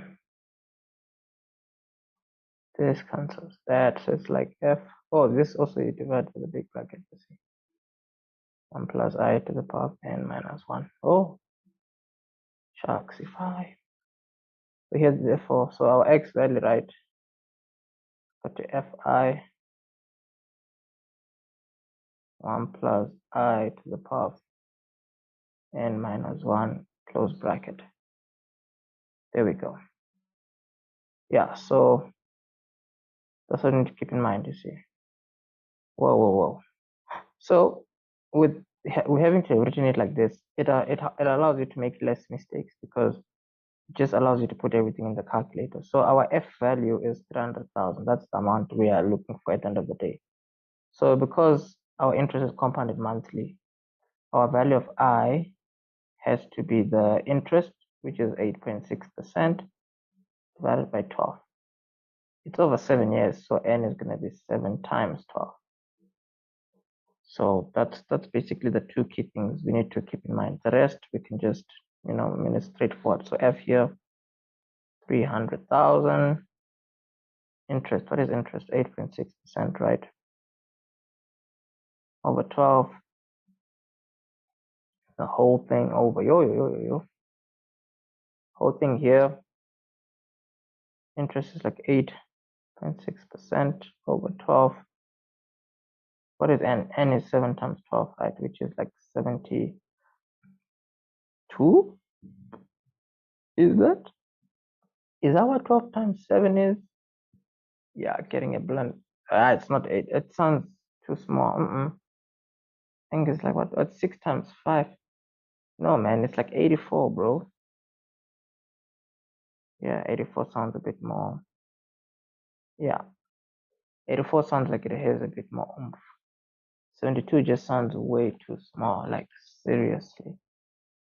72 sounds way too small. So 7 times 12, yeah, 84. And then minus 1 here. So x here is equal to, let's see what we get here.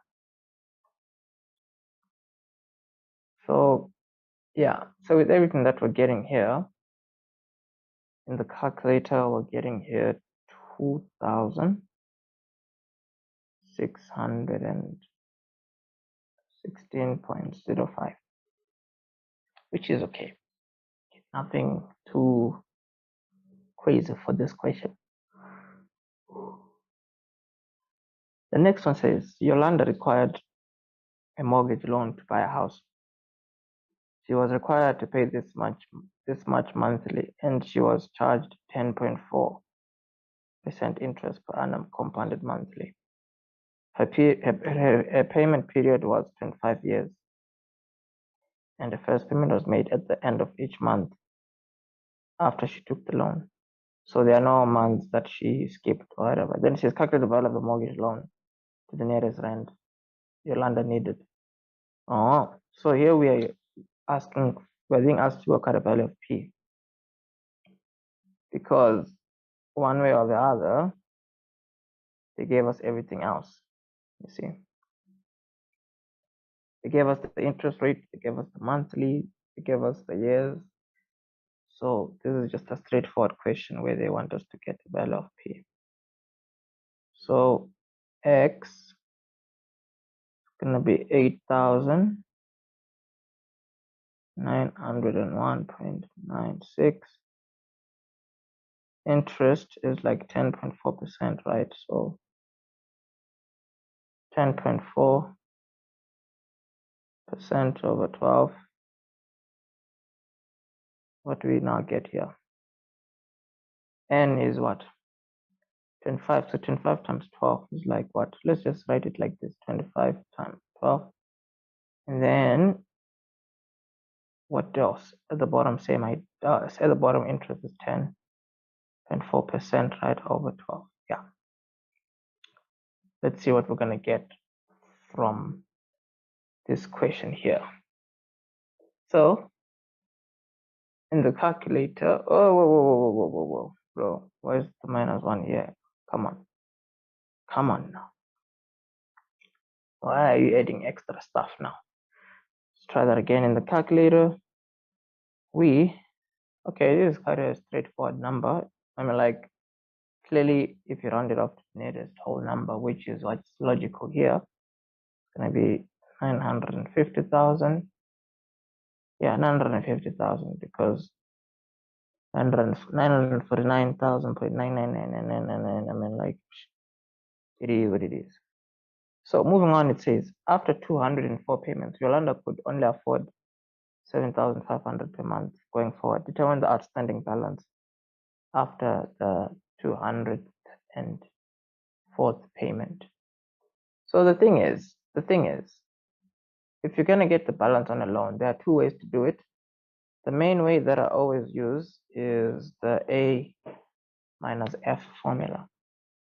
That's how you can get outstanding balance on a loan. Because if you use this formula, right, so balance is equal to A minus F. But then here, you will use it based on the number of payments that have been made. The other formula for balance, you can just say balance is equal to, it's actually technically the what you may call the P formula, but then N would need to be the months remaining. So X, and then you have 1 minus I plus negative N.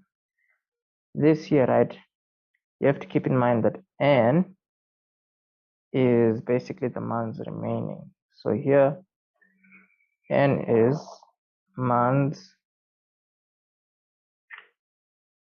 remaining.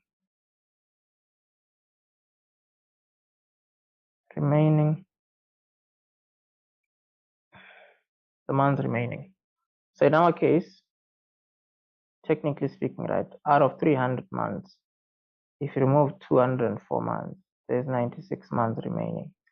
So we can use that to get the balance. You see, the balance on the loan. Actually, no, wait. This does not make sense because the monthly installment is still the original one. The reason why the monthly installment is still the original one for this calculation is because within these 200 and something payments, this is the monthly installment he was making. The 7,400, that's just what they told us they are going to want to start paying. So we have to use this value here when we're getting the balance. So let's put that in the calculator. In the calculator, we're getting here 578,551.24. There we go. So seems like we have done what we can. Let's move on to the next one. It says, how long did it take for Yolanda to pay up the outstanding balance if she was allowed to pay the new installment? So her new installment is 7,500. So if they're asking us how long does it take her to pay, we can just use the normal P formula. But in this P formula, what we know is we need to isolate n. You see, which is what I always say you can do when you work out n. Just isolate n first because it helps you to not need to round off values and all that. So you see here, times by n times by I. It's gonna give you cancel I there. Then it's gonna be pi x 1 minus 1 plus I negative n, right? Since it's solving for n, you can divide both sides by x here, x and x, and then 1x cancels 1x. So this is like pi over x, right? 1 minus 1 plus I negative n. So this whole thing here, we can take it over, it becomes a plus. And then this whole thing here, we can take it over, it becomes a minus. And then obviously we're trying to work out n, right? So you make n the subject of the formula, it's going to give you log. The base is going to be this number, 1 plus I, and then 1 minus pi over x, right? So the whole thing is the negative here. You see, this negative, if you divide both sides by negative, it won't be this side anymore, it will be this side. So as you can see, where I am is at 22 on Sloan. This is where we're going to be hosting our in-person workshop on the 18th of October and on the 19th of October 2022. So the workshop is going to start at 8 in the morning and we're going to be ending off at 3:30 in the afternoon with a break in between. As you can see, the idea behind the workshop is we will be able to work on whatever we need to work on the whiteboard, and for those that will be joining in online, we will be able to interact with you via that huge screen over there. If you don't want to show your face, that's still 100% okay. We will be able to maybe in some instances just read your questions. You'll be able to send through your questions. We'll be able to see you. This is going to be something you definitely do not want to miss. As you can see, the seats here are limited. This table though is huge. It's big. You can already get the vibe. It is going to be electrifying. This is something you definitely do not want to miss. If you would like to sign up, the link for that is in the description. For you to be able to attend in person, that is going to cost you $999. If you would like to join in online via Zoom, that is going to be $399. The link to that is in the description. So with that being said, And if you now put in the numbers, right, log, the interest is, what is the interest? The interest is, whoa, what is the interest? Is it not 10.4%? Yeah, that hasn't changed. So it's still just going to be 10.4% here. 10.4% over 12. And then we have like 1 minus P. P is like what? P is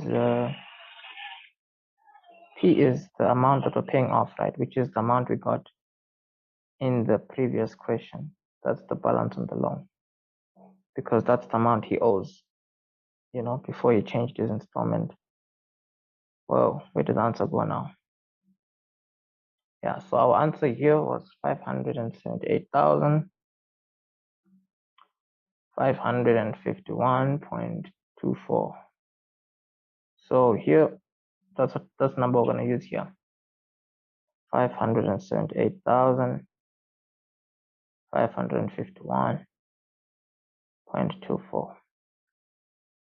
Interest rate is 10.4% over 12, right? And then the whole thing here, I'm gonna put it over, we'll see now. Oh, this is over X, right? So X is 750,000. I mean 7,500. So let's put all this in the calculator. Let's see what it is getting us. So our value of n here, oh, negative, forgot a negative. That's why it's coming out as a weird number. Well, this put the same thing. Let's see here. We're getting n is equal to, in this case, it's going to be 127.97. So if you round off, it's going to be, therefore n is equal to 128. There you go. So let us move on. We're moving on to question number 8 now. Question number 8. So question number 8 it is what it is. It's a normal generic first principles question, so nothing crazy there. We just have to think of our first principles formula. This is what it looks like, you see. Lim h goes to 0.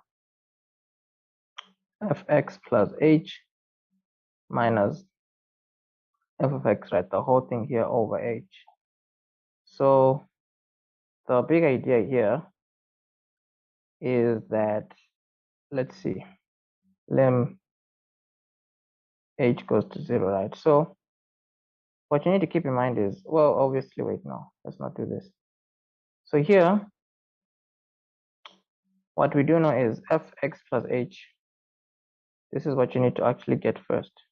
So meaning in the equation of f, wherever x is, you put x plus h, which is over there, right? So minus 3 x plus h squared. And then if you multiply the negative 3 inside, it's going to be negative 3x. Bro, such a dumb classic mistake. Come on. So here, if you FOIL out this bracket, it's going to be x squared plus 2xh plus h squared. Now here, we're going to have x minus 3x squared minus 6xh minus 3h squared. So with that being said, right, let's see here. There's nothing much to do here, so we can just now take this entire thing into our original question, because you see where f of x plus h is, you have to throw this whole thing here, and then minus f of x means you have to put in minus x and then plus x squared. So let's see, first principles, or rather first derivative is going to be lim. The whole h goes to 0, we have to always put that there. So this whole thing here is going to go where x plus h is. Put that there, paste. Let's even use maybe the color that they're telling us here. Let's use this, let's use this one. And then here we have minus f of x, so it's going to be negative x and then positive 3x squared. The whole thing here, h. Now, what we already know is that these things should be starting to cancel out. You see, this cancels this cancels that. If you don't find yourself canceling, it means that there's something wrong. It means that you made a mistake somewhere. So you always just want to be conscious of that, always and forever, you see. So you have here negative 6xh minus 3h squared, the whole thing over h. And then here it's like lim h goes to 0, negative 6x minus 3h, and then here you can have h. So here this h cancels this h, and then it's like lim h goes to 0, negative 6x minus 3h. And then from here, obviously, you can throw the 0 where h is now. Then you're going to have the first prime is going to equal to negative 6x, which obviously is the correct answer, because if you look at what you have in the beginning. No, I forgot the plus 1. Yeah, something is wrong. Yeah, there's supposed to be a plus 1 somewhere. Reason is, if you differentiate this, it stays with the 1. So that's why I'm thinking, where did the 1 go now? What a wow, bro. Where did the 1 go? Wow, this is awkward. Very awkward. But let's look again. Let's see. This times this times this. So here this goes away. This. If you take out an x, take out an h, you can have negative this 3h squared. This cancels this, and then you have. There's supposed to be an bro. This is looking awkward. This is looking super awkward, super duper awkward. Yeah, there's an H missing somewhere. Oh my goodness. There is the error. Oh, it's a big one. Sure. So awkward. But why am I putting X here? It's supposed to be X plus H here also. Wow. Yeah. Okay, we're not gonna change everything completely, but yeah, there's a dumb mistake. So what that did is, yeah, it just derailed everything. And you can see why also it's important to double check your answer. Because if I didn't double check, I would not have seen this error. So here it's supposed to be x plus h, and x plus h over there in these three spaces here. So it's going to be x plus h, x plus h, x plus h. So here you'd have, instead of just having x here, right, we said we'd have x plus h, meaning this x would still cancel this one, but then we'd have an extra plus h here. Here would have had a plus h, but then if you take out h, you'd have had a 1 here. And then here your plus 1 will be there, and then your plus 1 will be there. There we go. So don't leave things to just slide if it's not making sense. See? So yeah, that's one thing that's kind of interesting, because here, I don't know, it slipped my mind that this is also x. You know, it's always easy to just put the x plus h on the big one, but yeah. So I guess you can always look out for those kinds of errors. You know, always double check your answer, and yeah, just do your best. So let's move on to the next question. 8.2 says we should differentiate this equation. So differentiating this equation, you need to, what you may call, differentiating this equation, right? You need to, yeah, let's see, you have to simplify first. So simplifying, you're going to have the 3x to the power 4. The x squared goes on top, right? So it's like 4x negative 2. And then you're going to have here this part here, dx. Let's see, if you differentiate this equation, now you can see this, if you differentiate it, it's going to be like 12x to the power of 3 plus 4x negative 3. You see, no. So it's like negative 2 times negative 4. That's like positive. So it's like 8x to the power of negative 3 like this. So yeah, this question doesn't seem like there's anything to it. We can just move on with the question. So the next one, let's see. It's also a 3-mark question. So if you're going to differentiate in terms of x, don't even worry about the a, because the a there is just the coefficient. So differentiating this, it's going to be 1 times a squared, which is like a squared. 1 minus 1 is just a 0. Wait, before we differentiate, let's just simplify first, because, you know, yeah, let's not be arrogant. So there's a 2 here, there's a 1 there. You see, invisible 2, and then it's invisible 1. So the number there has to go under the 1, because you can only differentiate if your terms are all in this format, you know, a coefficient, a base, and an exponent. So here, our coefficient is 6, our base is going to be x, our exponent is a half, because the 2 that is here and there's a 1 that's there, you see. So with that being said, let's see what we can do here. Let's see what we can do. So let's put the green lean machine. So here, differentiating, right, we have 1 times a squared, which is a squared. Half times 6 is like 3. A half minus 1 is like negative a half. So this is what we have here. So this is what our dy over dx is. Dy over dx.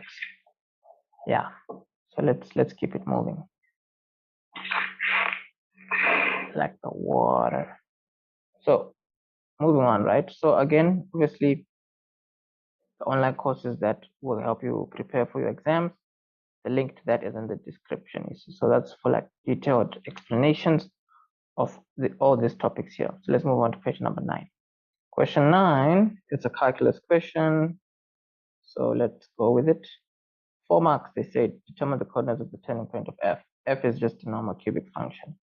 So a turning point, I mean, it's just the first derivative. So the first derivative is going to be equal to 3x squared, and then like minus 3 basically, because that's your first derivative. Because 1 times negative 3 is just negative 3x. With 1 there, minus 1 is going to be x above 0, so it's just a 1. Differentiate a constant, it falls away here. 3 times the value in front is a 3. 3 minus 1 gives us a 2 there. So turning point, you differentiate your equation, right, and you make it equal to 0 to get the x values of the turning point. So here the 3 can go over, it becomes plus. Divide both sides by the 3 there. Meaning, you see, divide by 3, divide by 3. You're going to have x squared is equal to 1. If you square it both sides, you're going to have plus or minus what you may call plus or minus 1, which is okay. So the x values are a negative 1 and a positive 1. So since the one the coordinates, you have to get the y values also. So you see here, negative 1 here cubed, minus 3, negative 1 plus 2. Then this is like what? Negative 1 plus 3 plus 2. It's like negative 1 plus 5, right? Which is like a 4. There we go.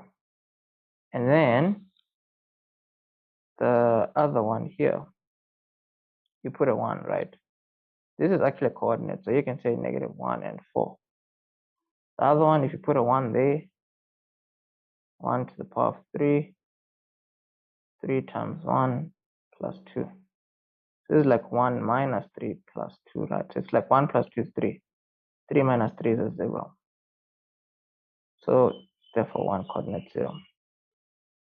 So this one makes our life quite interesting because it's a turning point that's also at an x-intercept. So if you don't yet know what that means, I mean, you definitely need to enroll in the online courses, like without a doubt. like without a doubt. The link for that is in the description. So here for 3 marks, they said calculate the x-intercept of f. So fortunately here, calculating the x-intercept, right, it needs you to be able to use long division. F of x is equal to x cubed minus 3x and then plus 2. This is the equation, right? Now, before you can do whatever you need to do to factorize here, you need to keep in mind the following.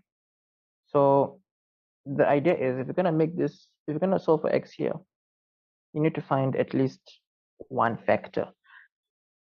And this is where knowledge of this comes into play, because this is an x-intercept, right? This here, because the x value is a 1, the y value is a 0.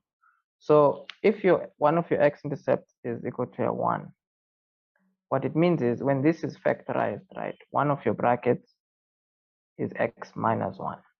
So what that does is this x minus 1, you can use it to get the rest of the x-intercepts. And this is how you do it. The first thing is you want to make sure that your equation is in standard form. So standard form means that you have to have an exponent of 3, an exponent of 2, and then an exponent of 1. And then you see here, this is technically having x to the power of 0.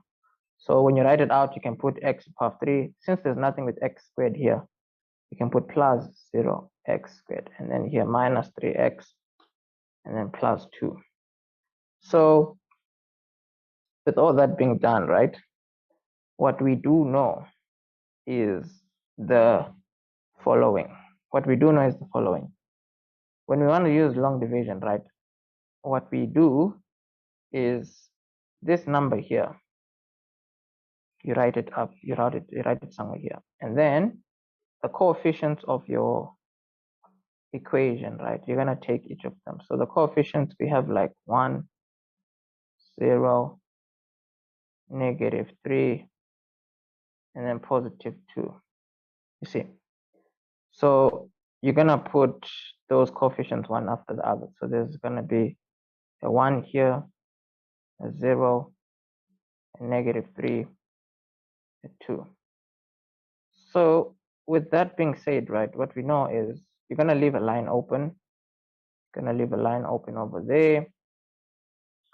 And then what you do is, this is what you do. You drop this number, right? This number here, you drop it. So you're going to drop it over here. And then this is where the magic starts to happen. So in terms of the magic happening, right, you're just going to be multiplying and then adding, multiplying and then adding. So for example, all you do is you drop this number, then you start 1 times 1 is a 1. Then you add these numbers. 0 plus 1 is a 1. And then 1 times 1 is a 1 again. Then you add these numbers. -3 plus 1 is like -2. And then 1 times -2 like -2. Then you add these numbers. This is going to be a 0. So the thing is, this number always has to be a 0. It always has to be a 0. So what you have done now is, in your equation of f of x, what you know is f of x, right? Firstly, this is one of your brackets because of this x-intercept here. You see, because if x is a 1, this you can write it as a bracket. So when you factorize x minus 1 is one of your brackets, the other bracket will have this as the coefficient of x squared, this as the coefficient of x, and then this as your c value. You see, now what that does is, now you can see your x-intercepts. Already you have this first one, right? X is equal to x is equal to x minus 1 is equal to 0, or, because remember, with what you would have written out here, solving for x, right, you make this equal to 0. X minus 1, x squared plus x minus 2.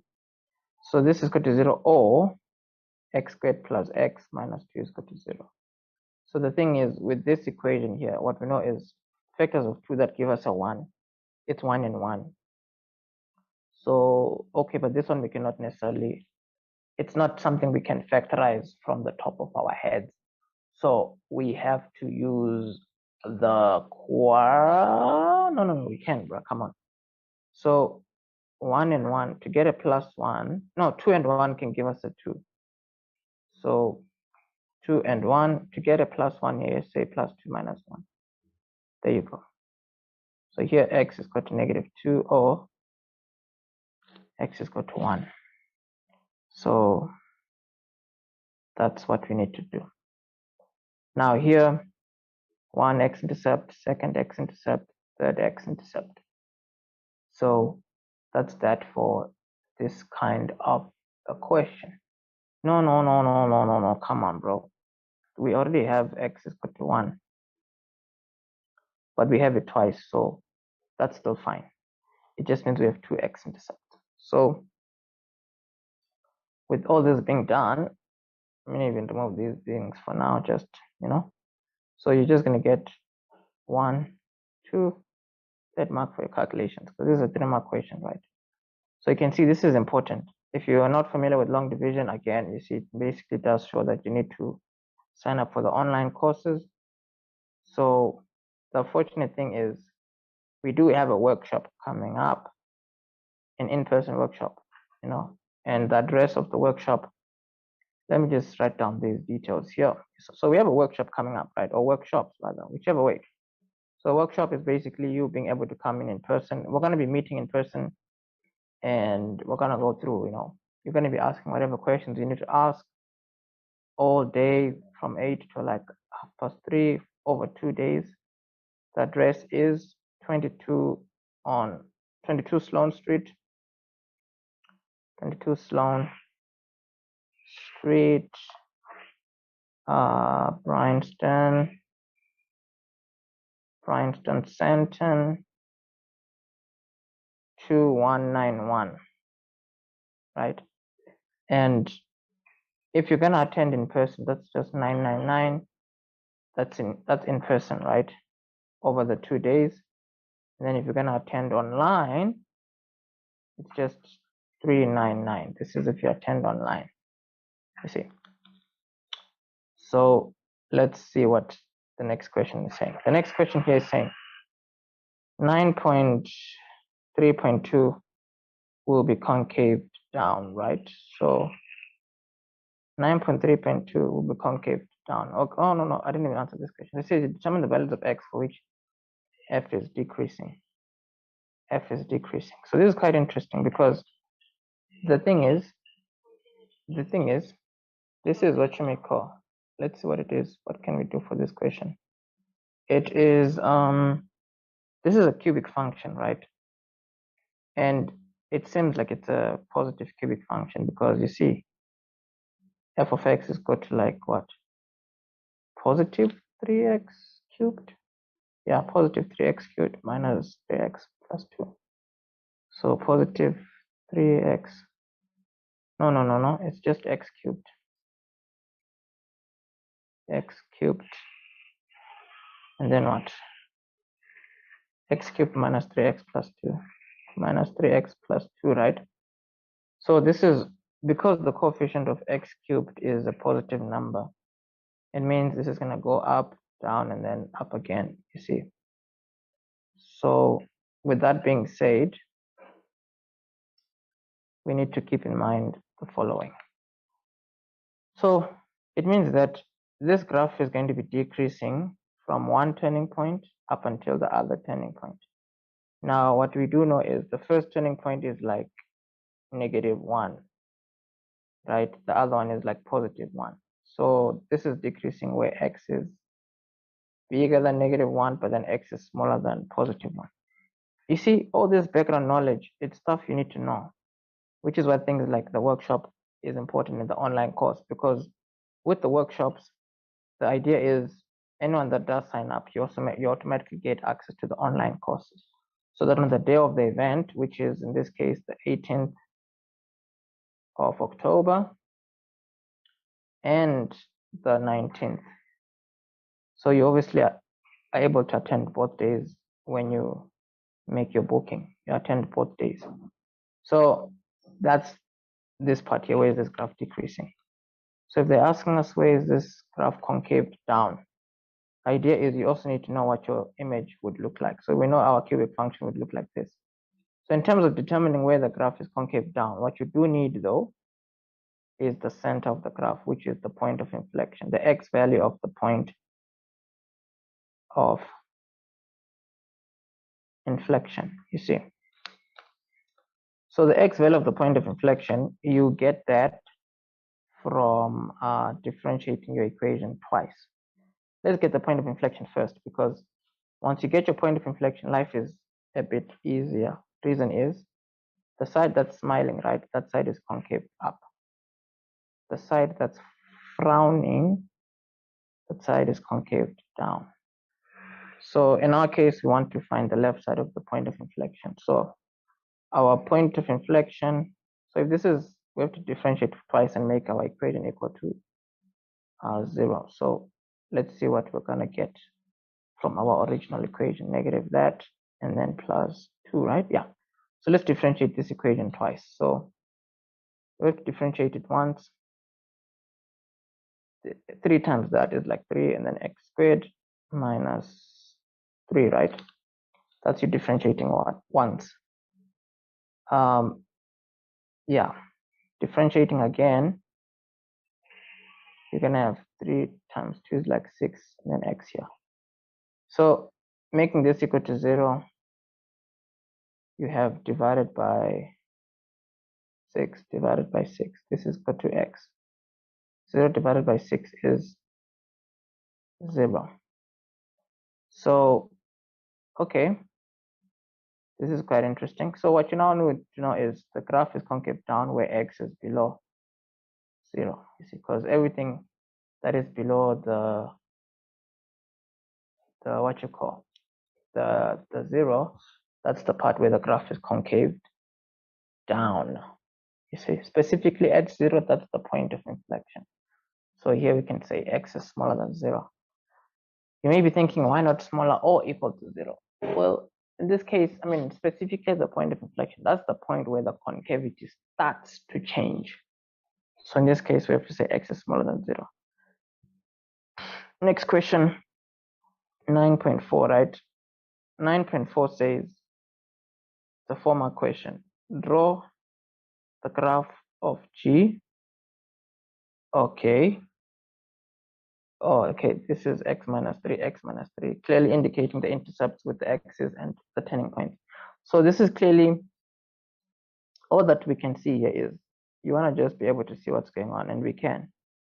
It looks like in the graph of f, all they did was they moved it 3 units to the right. Because g of x here, you can clearly see it's just the equation of f of x moved 3 units to the right. So let's say here moved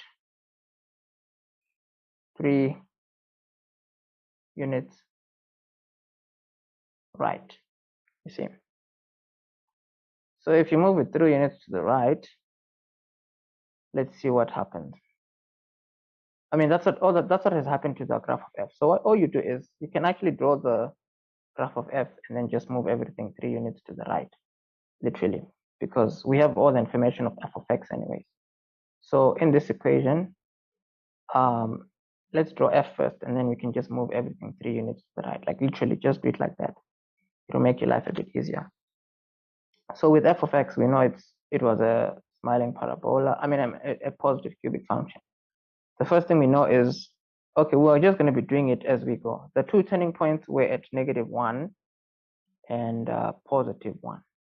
So if that's moved 3 units to the right, it means instead of being at -1, it's going to be at +2. That's the first one. And then it is also going to be from +1, if it's moved 3 to the right, then it's going to be at, yeah, from 1, 3 to the right, it's going to be at 4. 4 over there. And then what we said is the point of inflection starts off at 0. So from 0, if you move 3 to the right, it's going to be somewhere at 3. This is where the point of inflection is going to be, you know, where the graph starts to change. In terms of x-intercepts, we said it had 2 x-intercepts. The first one was where x was, what was the x-intercept? It's at -2 and 1. So the one that was at -2, if it moves, it's going to be at 1. And then the one that was at what you call, was it -1? Yeah, the one that's at like Wait, no, we did the one that was at -1 just now. Okay, where was I now? Oh, yeah. So the first x value, right, was at what? At -2. So obviously -2 and 1. So 1, if you move it 3 to the whoa. Yeah. So the negative, if you move it 3 to the right, that's how it became the +1. The 1, if you move it 3 to the right, it becomes this 4 here, which makes sense. So the idea now is this is where you just need to be creative. So the actual turning points, let me see if we got the actual coordinates. Because if we did, oh yeah, we did get the actual coordinates. So this the y value here was 4. The y value here was 0. So those remain the same because if you move it, nothing is really going to change. So somewhere at 4 up here, you have a turning point. Somewhere at 0 here, you have a turning point. So the one that was at 4 is the one that was at -1. So when that was moved, it became +2. So you're going to have your turning point over there. And then the other turning point was at 0 initially as the y value, so it's going to still be there. You see? So all this is one of those things where you may have to watch this video twice. So the first x-intercept, it's going to be at 1, right? So it's going to cut the x-intercept here. The y-intercept is clearly going to be, it started at +2. So if you move your graph to the right, it's going to not be positive. It's still going to be is it? Oh, wow, this is kind of awkward. Because I'm thinking to myself, if you move a graph to the left or to the right, I mean, does that change? This is going to not be 2, so don't get fooled. But anyways, let's see. This is going to go down. It's going to go up. It's going to be a point of inflection here somewhere, and then it turns there like that, you see. And then it's going to go somewhere here. So they said intercept with the x's. You see, we need to get the intercepts with the x's. So this is like what we have here. This is like x, and then this is like y. So as you can see, where I am is at 22 on Sloan. This is where we're going to be hosting our in-person workshop on the 18th of October and on the 19th of October 2022. So the workshop is going to start at 8 in the morning and we're going to be ending off at 3:30 in the afternoon with a break in between. As you can see, the idea behind the workshop is we will be able to work on whatever we need to work on the whiteboard, and for those that will be joining in online, we will be able to interact with you via that huge screen over there. If you don't want to show your face, that's still 100% okay. We will be able to maybe in some instances just read your questions. You'll be able to send through your questions. We'll be able to see you. This is going to be something you definitely do not want to miss. As you can see, the seats here are limited. This table though is huge. It's big. You can already get the vibe. It is going to be electrifying. This is something you definitely do not want to miss. If you would like to sign up, the link for that is in the description. For you to be able to attend in person, that is going to cost you $999. If you would like to join in online via Zoom, that is going to be $399. The link to that is in the description. So obviously they say we should get everything, right? So meaning we need the y-intercept here also, of which getting the y-intercept means we need to throw in x as 0. So in this equation, we have to throw in x as 0. So if you throw in x as 0, that's going to be 0 here, 0 there. So it's going to be like -3 cubed, and then 0 there. So it's like -3 here, and then +2. So this is like G0, this is like -27 plus 9 plus 2. So what do we have now? 3 times, what do we have? This is going to be -18 plus 2, which is going to give you -16. Wow, that escalated so fast. But let's see what we get over here. Yeah, wow, this looks so perfect. This is like -16. Here we say this is 2 coordinate 4. Here we say this is 4 coordinate 0. So this one is already fine. These dotted lines were just for them. This was just to guide us, you know. So this was also just to guide us. So we can remove that, we can remove that, we can remove this, we can remove all this and this. So that's that, you see. That's going to give us 4 marks. So this was a nice question. So let's move on to the next one. See, the next one out of 2 here, it says determine the values of k such that g of x is equal to k always has 3 distinct roots. So, whoa, okay, so the equation of g of x, right? We know it's well, we might as well use our image, because I mean, like, our image was quite expensive. Hey, like, wow, might as well use it because it's gonna help us with this question here.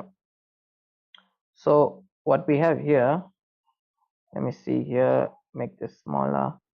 So the big idea is the following. If they say determine the values of k for which g of x is equal to k always has 3 distinct roots. So for it to have 3 distinct roots, it all has something to do with your y values of your turning point. So you see, the y value of the turning point here is a 4, and then a 0. So there's a 0 there, there's a 4 there.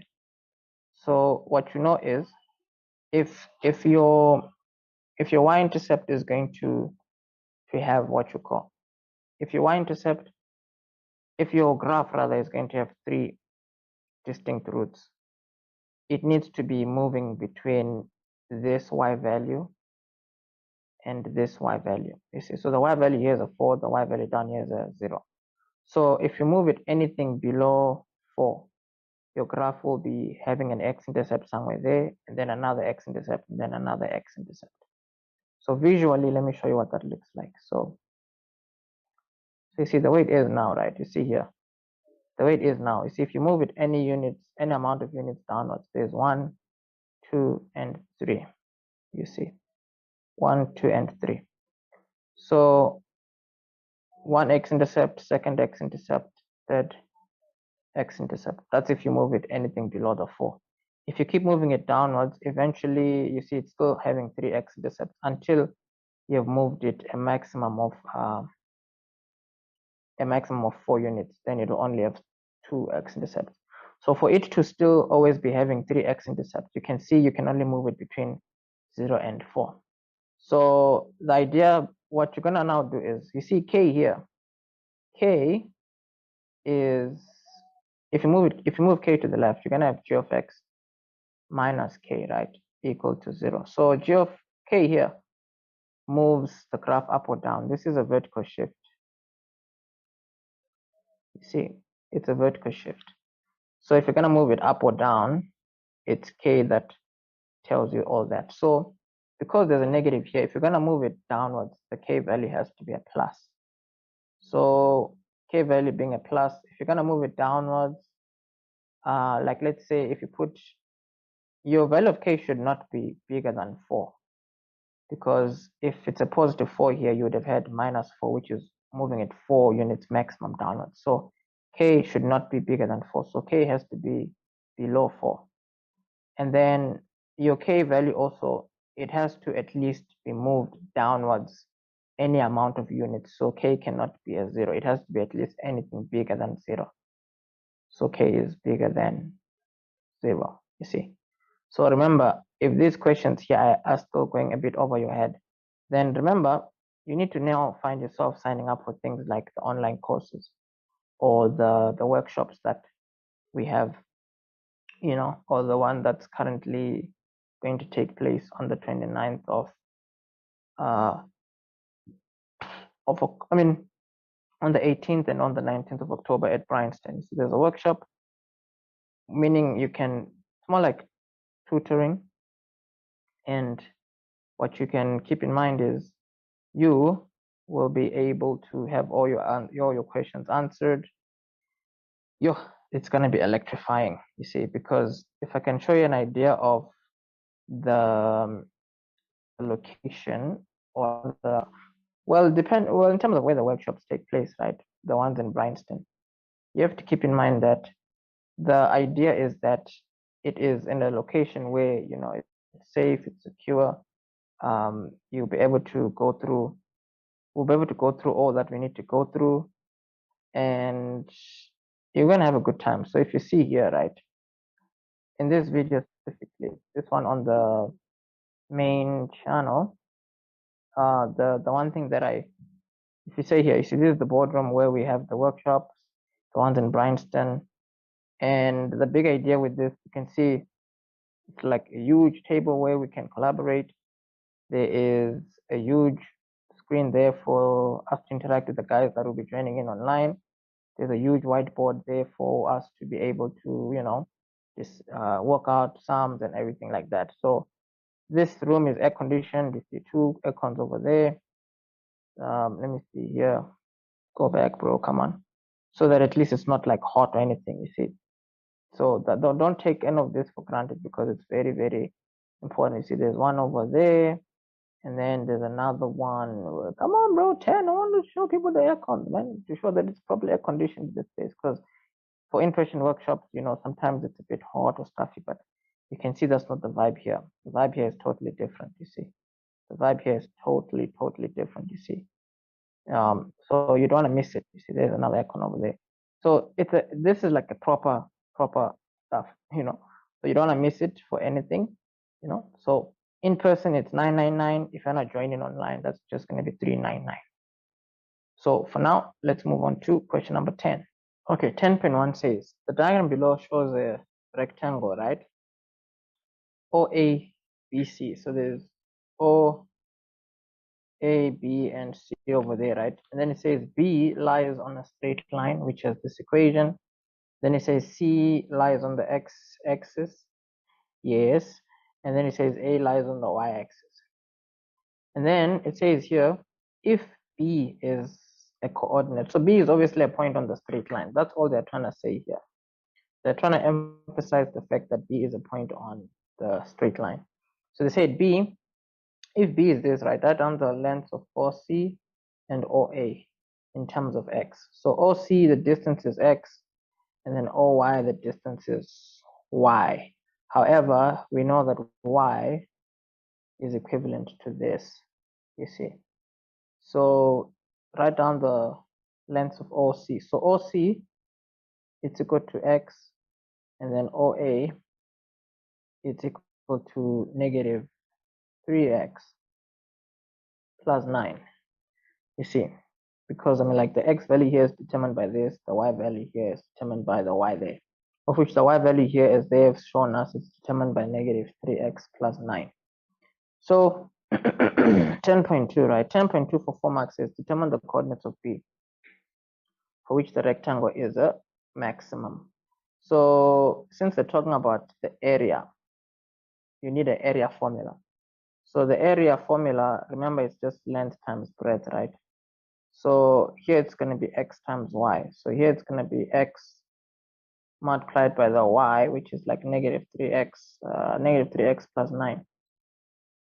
So with this being said, right, if you multiply this out, it's like negative 3x squared and then positive 9x. So this is area. So with this being done, or rather with this being said, right, let's differentiate now. So it's like we have the area formula in terms of x. So when you differentiate it, it's going to be negative 9x and then plus 9. So since you want a maximum area, you differentiate and you make your equation equal to 0. So this is like 0, negative 9,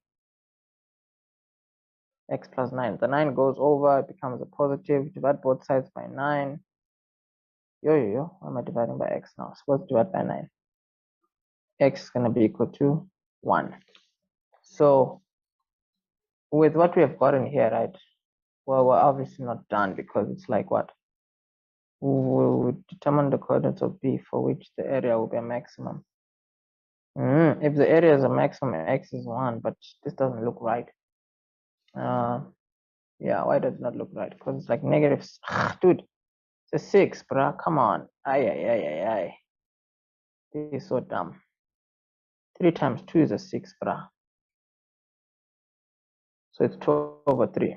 That's the x value that will produce the maximum area. So that's the x value, right? So we need a y value also because the coordinate has the x and the y. So for y, we're going to make x equal to 2 over 3, right? And then minus 9. So 2 over 3 and then minus plus 9, I mean. So this is like negative 2 plus 9 is like a 7.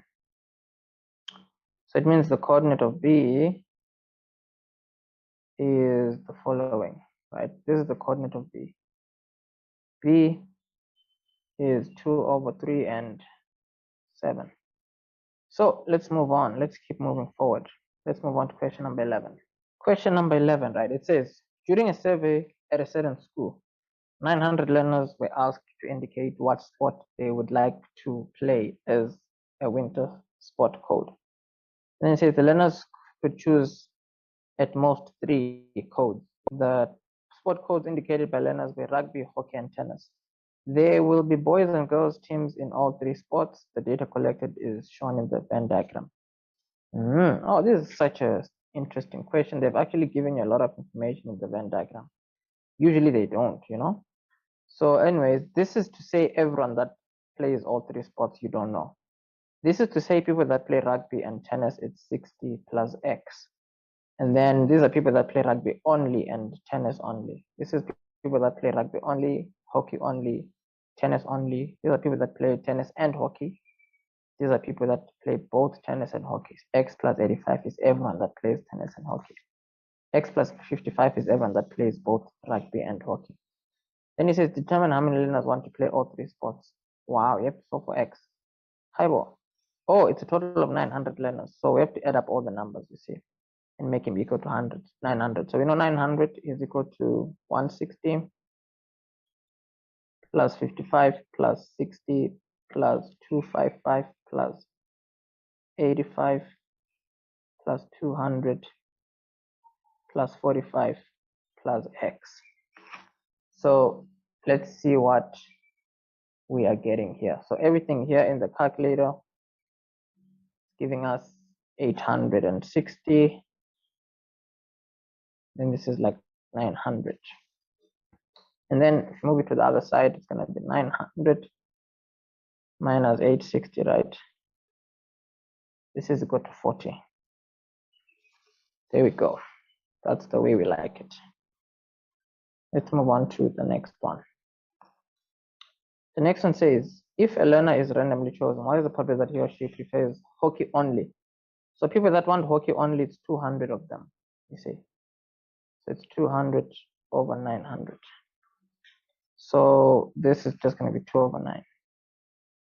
And then determine the percentage of learners who are likely to play at least 2 of the sports. So people that are likely to play at least 2. At least 2 refers to these people here, and including these ones, and including these ones. These only play 1, these only play 1, these only play 1, these play none. So in the middle here, we know this is 40, right? So we're going to say 40 plus all these numbers, divide by 900. You see, so 40, remember there was a 55 there, there was a 255, there was a 85, yes, and then there's a 60 and a 40 plus 60. Yeah, because it's 1, 2, 3, 4. Wait, what? 1, 2, no, 1, 2, 3, 4. Why am I putting the 255 now? Seriously, bro, come on now, wake up, my guy. So it's like these 4 put together, right? These 4 put together, let's see the total. Whatever the total is, we have to put it over 900. So this is like 240, right? So probability of getting someone that at least plays 1 is going to be like 240 over 900, which is 24 over 90, which is going to give you 12 over 45. Yeah, which is interesting. Percentage wise, you have to times by 100. So let's times this by 100. Let's see what it gives us in the calculator. In the calculator, we're getting 26.7%. Not bad at all. Move on. So 11.2 says, consider the word spectrum. How many ways can 8 letters be arranged in any order? So if it's 8 letters, I mean like spectrum, none of the letters repeat, fortunately. But yeah, so you can just say 8 factorial ways. of which in our calculator, that's giving us 40,320. It says, how many ways can letters be arranged such that the first letter is a vowel? Well, how many vowels do we have? We have 1, 2. So only 2 options for the first position. Yeah, so if there are only 2 options for the first position, you see you have 1, 2, 3, 4, 5, 6, 7, 8, right? So with these 8 things, right, what we know is 8. Yeah, so we have 8, right? So in the first position, how many options do we have? We only have 2. So it's 2 options for the first position. And then once a letter is put here, there's only 7 options left here. 7, and then 6, and then 5, 4, 3, 2, 1. These are the options that we have if the letter is supposed to start with a vowel. So in the calculator, well, technically you can just say 2 times 7 factorial, which is 5,040. But if you times by 2, that's 10,080. Okay, that's 2 marks. That's B. The next one says, calculate the probability that in a particular arrangement of the 8 letters, the letters P, T, and R will be next to each other. So if you have 8 letters to choose from, right? 1, 2, 3, 4, 5, 6, 7, 8. If 3 of them are meant to be stuck together, what you do is you imagine 3 being stuck together, right? Like this. You literally paste 3 of them together. So what happens now is you're dealing with 1, 2, 3, 4, 5, 6 objects, right? So that they can be arranged in 6 factorial ways. But then the ones that are stuck together, they can be arranged in 3 factorial ways, you see. So 6 factorial times 3 factorial.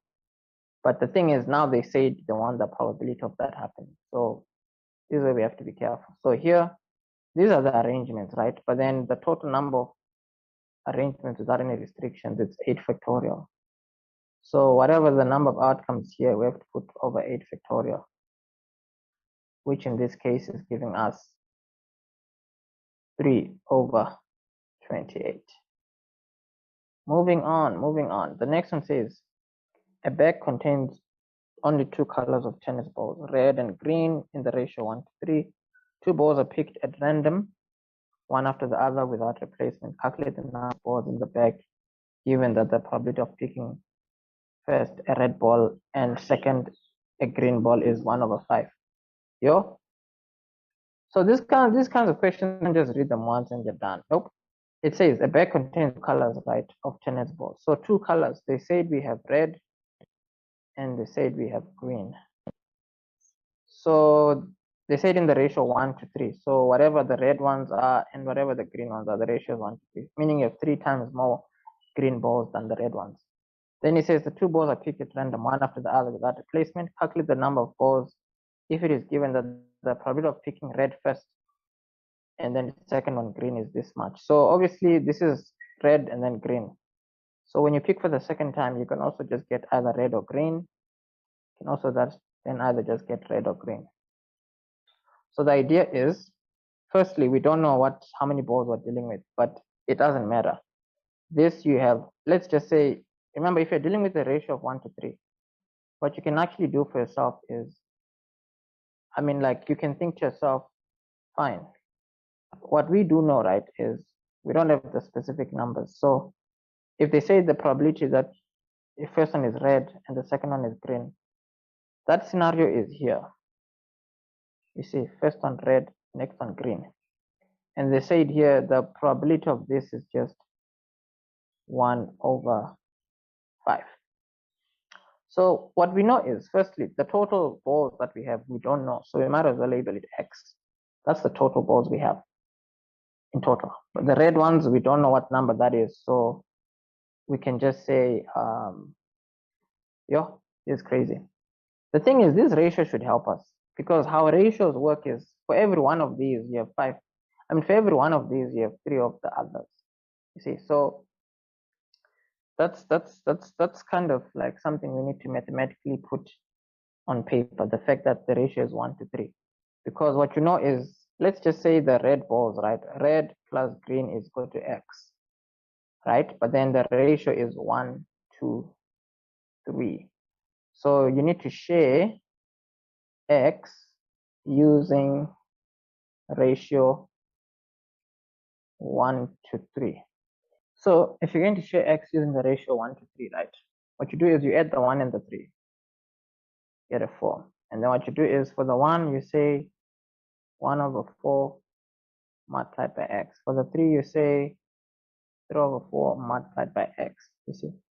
So what this is saying is everything is x, right? But then the portion that goes for the red is just x. The portion, just 1 over 4x.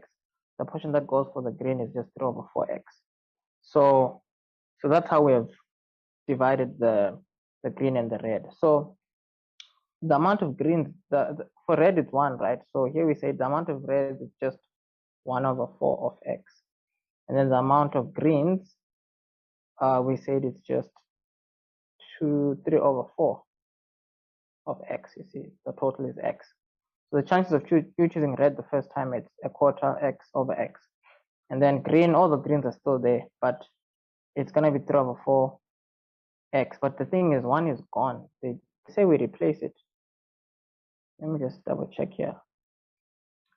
They said here number balls without replacement. So without replacement means you take it out and it's gone. So the total here is not x anymore. It's x minus 1, you see. So now that we know that this is our two values, what we know is this number times this number is what gave us 1 over 5. So we can use that for our calculations, you see. So what we now know is a quarter. This is like a quarter divided by 1, right? That's just a quarter. So the x's cancel out. So here we have a quarter multiplied by, remember you multiply the probability. So this probability times by this probability. So we're going to have here 3 over 4x over x minus 1. This is 1 over 5, you see. So yeah, that being said, we need to be careful, you see. So us being careful, we now know that, okay, fine. Let's see, let's get rid of the quarter actually. Divide by a quarter here, divide by a quarter. This is going to give us 5 over, this is going to give us 4 over 5 actually, 4 over 5. And then this here is like 3 over 4x. And then we have here x minus 1. So since we're dealing with a fraction, we might as well cross multiply. So the denominator times the top is going to be 4 times x minus 1. And the denominator here times the top, it's going to be 5 multiplied by 3 over 4x. So here, if you multiply inside, you're going to have 15 over 4x. Here you're going to have 4x minus 4. So if you move to the left, you're going to have a 15 over 4x minus 4x equal to 4. No, negative 4, I mean.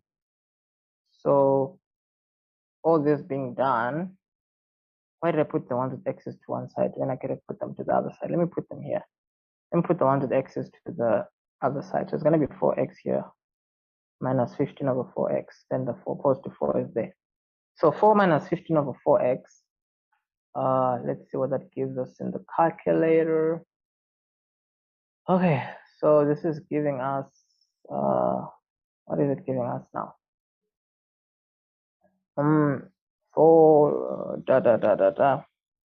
Well, let's just finesse it actually. So times, this is going to be 16x minus 15 over 4 with the 4 here.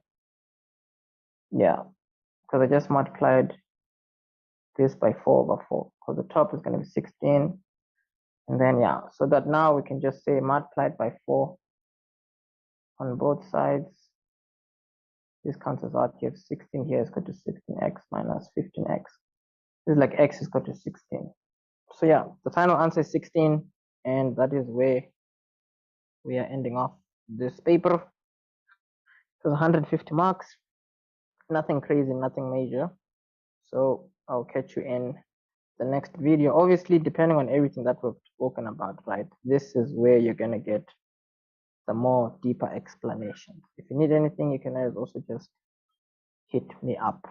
So as you can see, where I am is at 22 on Sloan. This is where we're going to be hosting our in-person workshop on the 18th of October and on the 19th of October 2022. So the workshop is going to start at 8 in the morning and we're going to be ending off at 3:30 in the afternoon with a break in between. As you can see, the idea behind the workshop is we will be able to work on whatever we need to work on the whiteboard, and for those that will be joining in online, we will be able to interact with you via that huge screen over there. If you don't want to show your face, that's still 100% okay.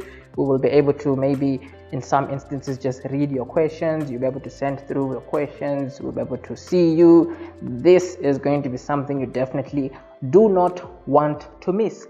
As you can see, the seats here are limited. This table though is huge. It's big. You can already get the vibe. It is going to be electrifying. This is something you definitely do not want to miss. If you would like to sign up, the link for that is in the description. For you to be able to attend in person, that is going to cost you $9.99. If you would like to join in online via Zoom, that is going to be $3.99. The link to that is in the description. So as you can see, where I am is at 22 on Sloan. This is where we're going to be hosting our in-person workshop on the 18th of October and on the 19th of October 2022. So the workshop is going to start at 8 in the morning and we're going to be ending off at 3:30 in the afternoon with a break in between. As you can see, the idea behind the workshop is we will be able to work on whatever we need to work on the whiteboard, and for those that will be joining in online, we will be able to interact with you via that huge screen over there. If you don't want to show your face, that's still 100% okay. We will be able to maybe in some instances just read your questions. You'll be able to send through your questions. We'll be able to see you. This is going to be something you definitely do not want to miss. As you can see, the seats here are limited. This table though is huge. It's big. You can already get the vibe. It is going to be electrifying. This is something you definitely do not want to miss. If you would like to sign up, the link for that is in the description. For you to be able to attend in person, that is going to cost you $9.99. If you would like to join in online via Zoom, that is going to be $3.99. The link to that is in the description.